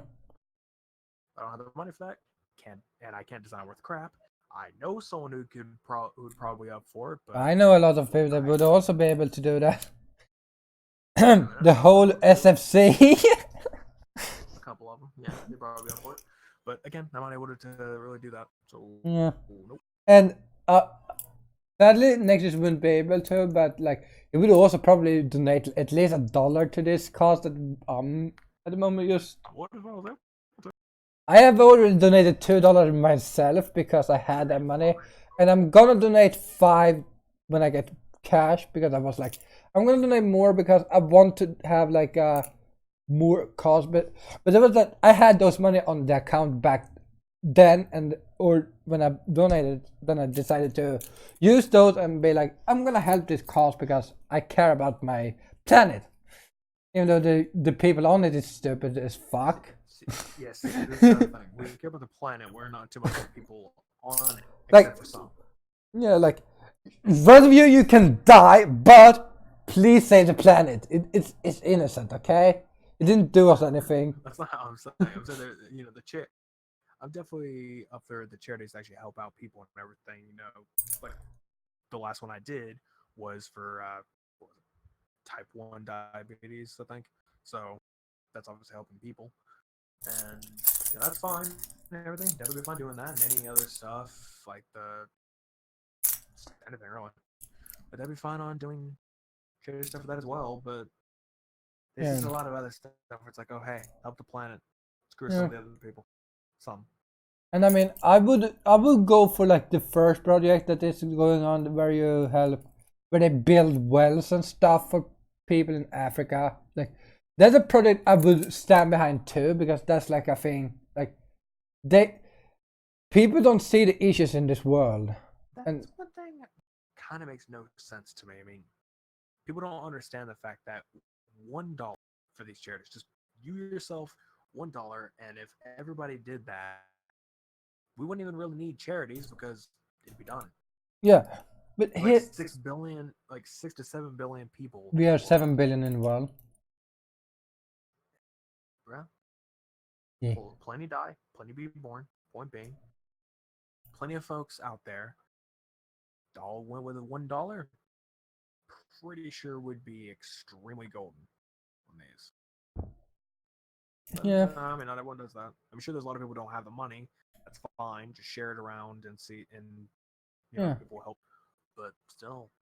Yeah, $1, like just $1 in the way it can actually help more than you think. Like if you see like homeless people sometimes, like if you just give them like a dollar, they can actually like they would be so glad for it, because like money these like you helping someone is the best gift you can give. But think about it this way: you give them $1, and then someone else comes along with $1, or hey, you can just give them $2. Don't matter. They can literally just buy like a bit of food for themselves, like right then and there. Yeah, and survive. Like, some places will do it for $1. You could just give them $1, then go out and then go buy them some food. Or yeah, and that's the thing. You did something that makes someone survive. Like he may be there, like say he goes without food for 2-3 days, like, and that $1 may give him a chance to actually eat a little bit of a more proper meal than. Well, I mean, people can actually survive weeks without food. Yeah, but still, like 2-3 days is a lot of, like, if you've ever gone with a day without food, you know how bad it is and how tired you get. Like, think about that for a homeless person that is like maybe can go 2-3 days without food, proper food. Yeah, it's pretty rough. Like, I don't see how people do like the whole day fasting thing. I mean, you can do half of the day or like a few hours. But after a while, it just starts getting to me quite a bit. Yeah, like if you know how like some has like is it the Christians that has like a week or something to? No, what?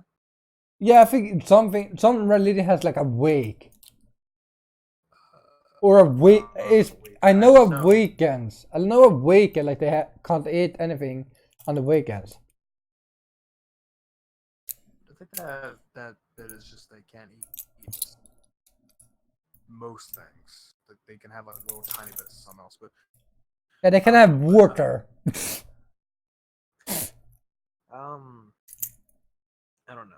I know. Is that Ramadan a Jewish thing? I think so. I think isn't that the one where they can eat like? No, I think that's Muslim. Wait, is it Muslim or Jewish? I don't fucking. It's like they can't eat anything, but they can eat fish. Well, I know one. I think Islam has like they can eat after dark, like. Yeah, I think that's one thing. Yeah, I might be wrong with that. and then they can't eat. Yeah, but guys, we're gonna have to end here because it's like I have a timer set up and like it's 10 minutes over the ending anyway, and we started to ramble on about stuff, and yeah, it's important stuff, but we also have other stuff to do, like sleep. Yeah, sleep. I mean, I'm pretty tired, but I'll probably stay up a little bit longer regardless. Still pretty tired. Yeah, but with that said, as usual, our ending.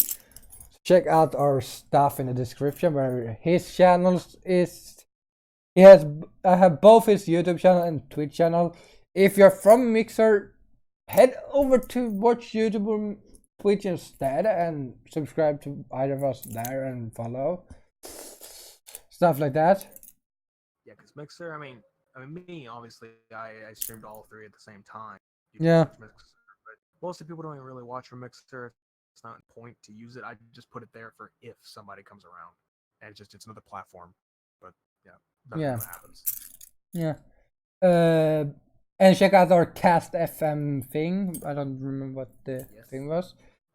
But yeah, you could do it because I think you get over the whole thing. But I think it was Castbox is the thing. Castbox.fm. I'm gonna try. I have a link in my YouTube description already. That would be there forever because I put it there ahead. My upload defaults.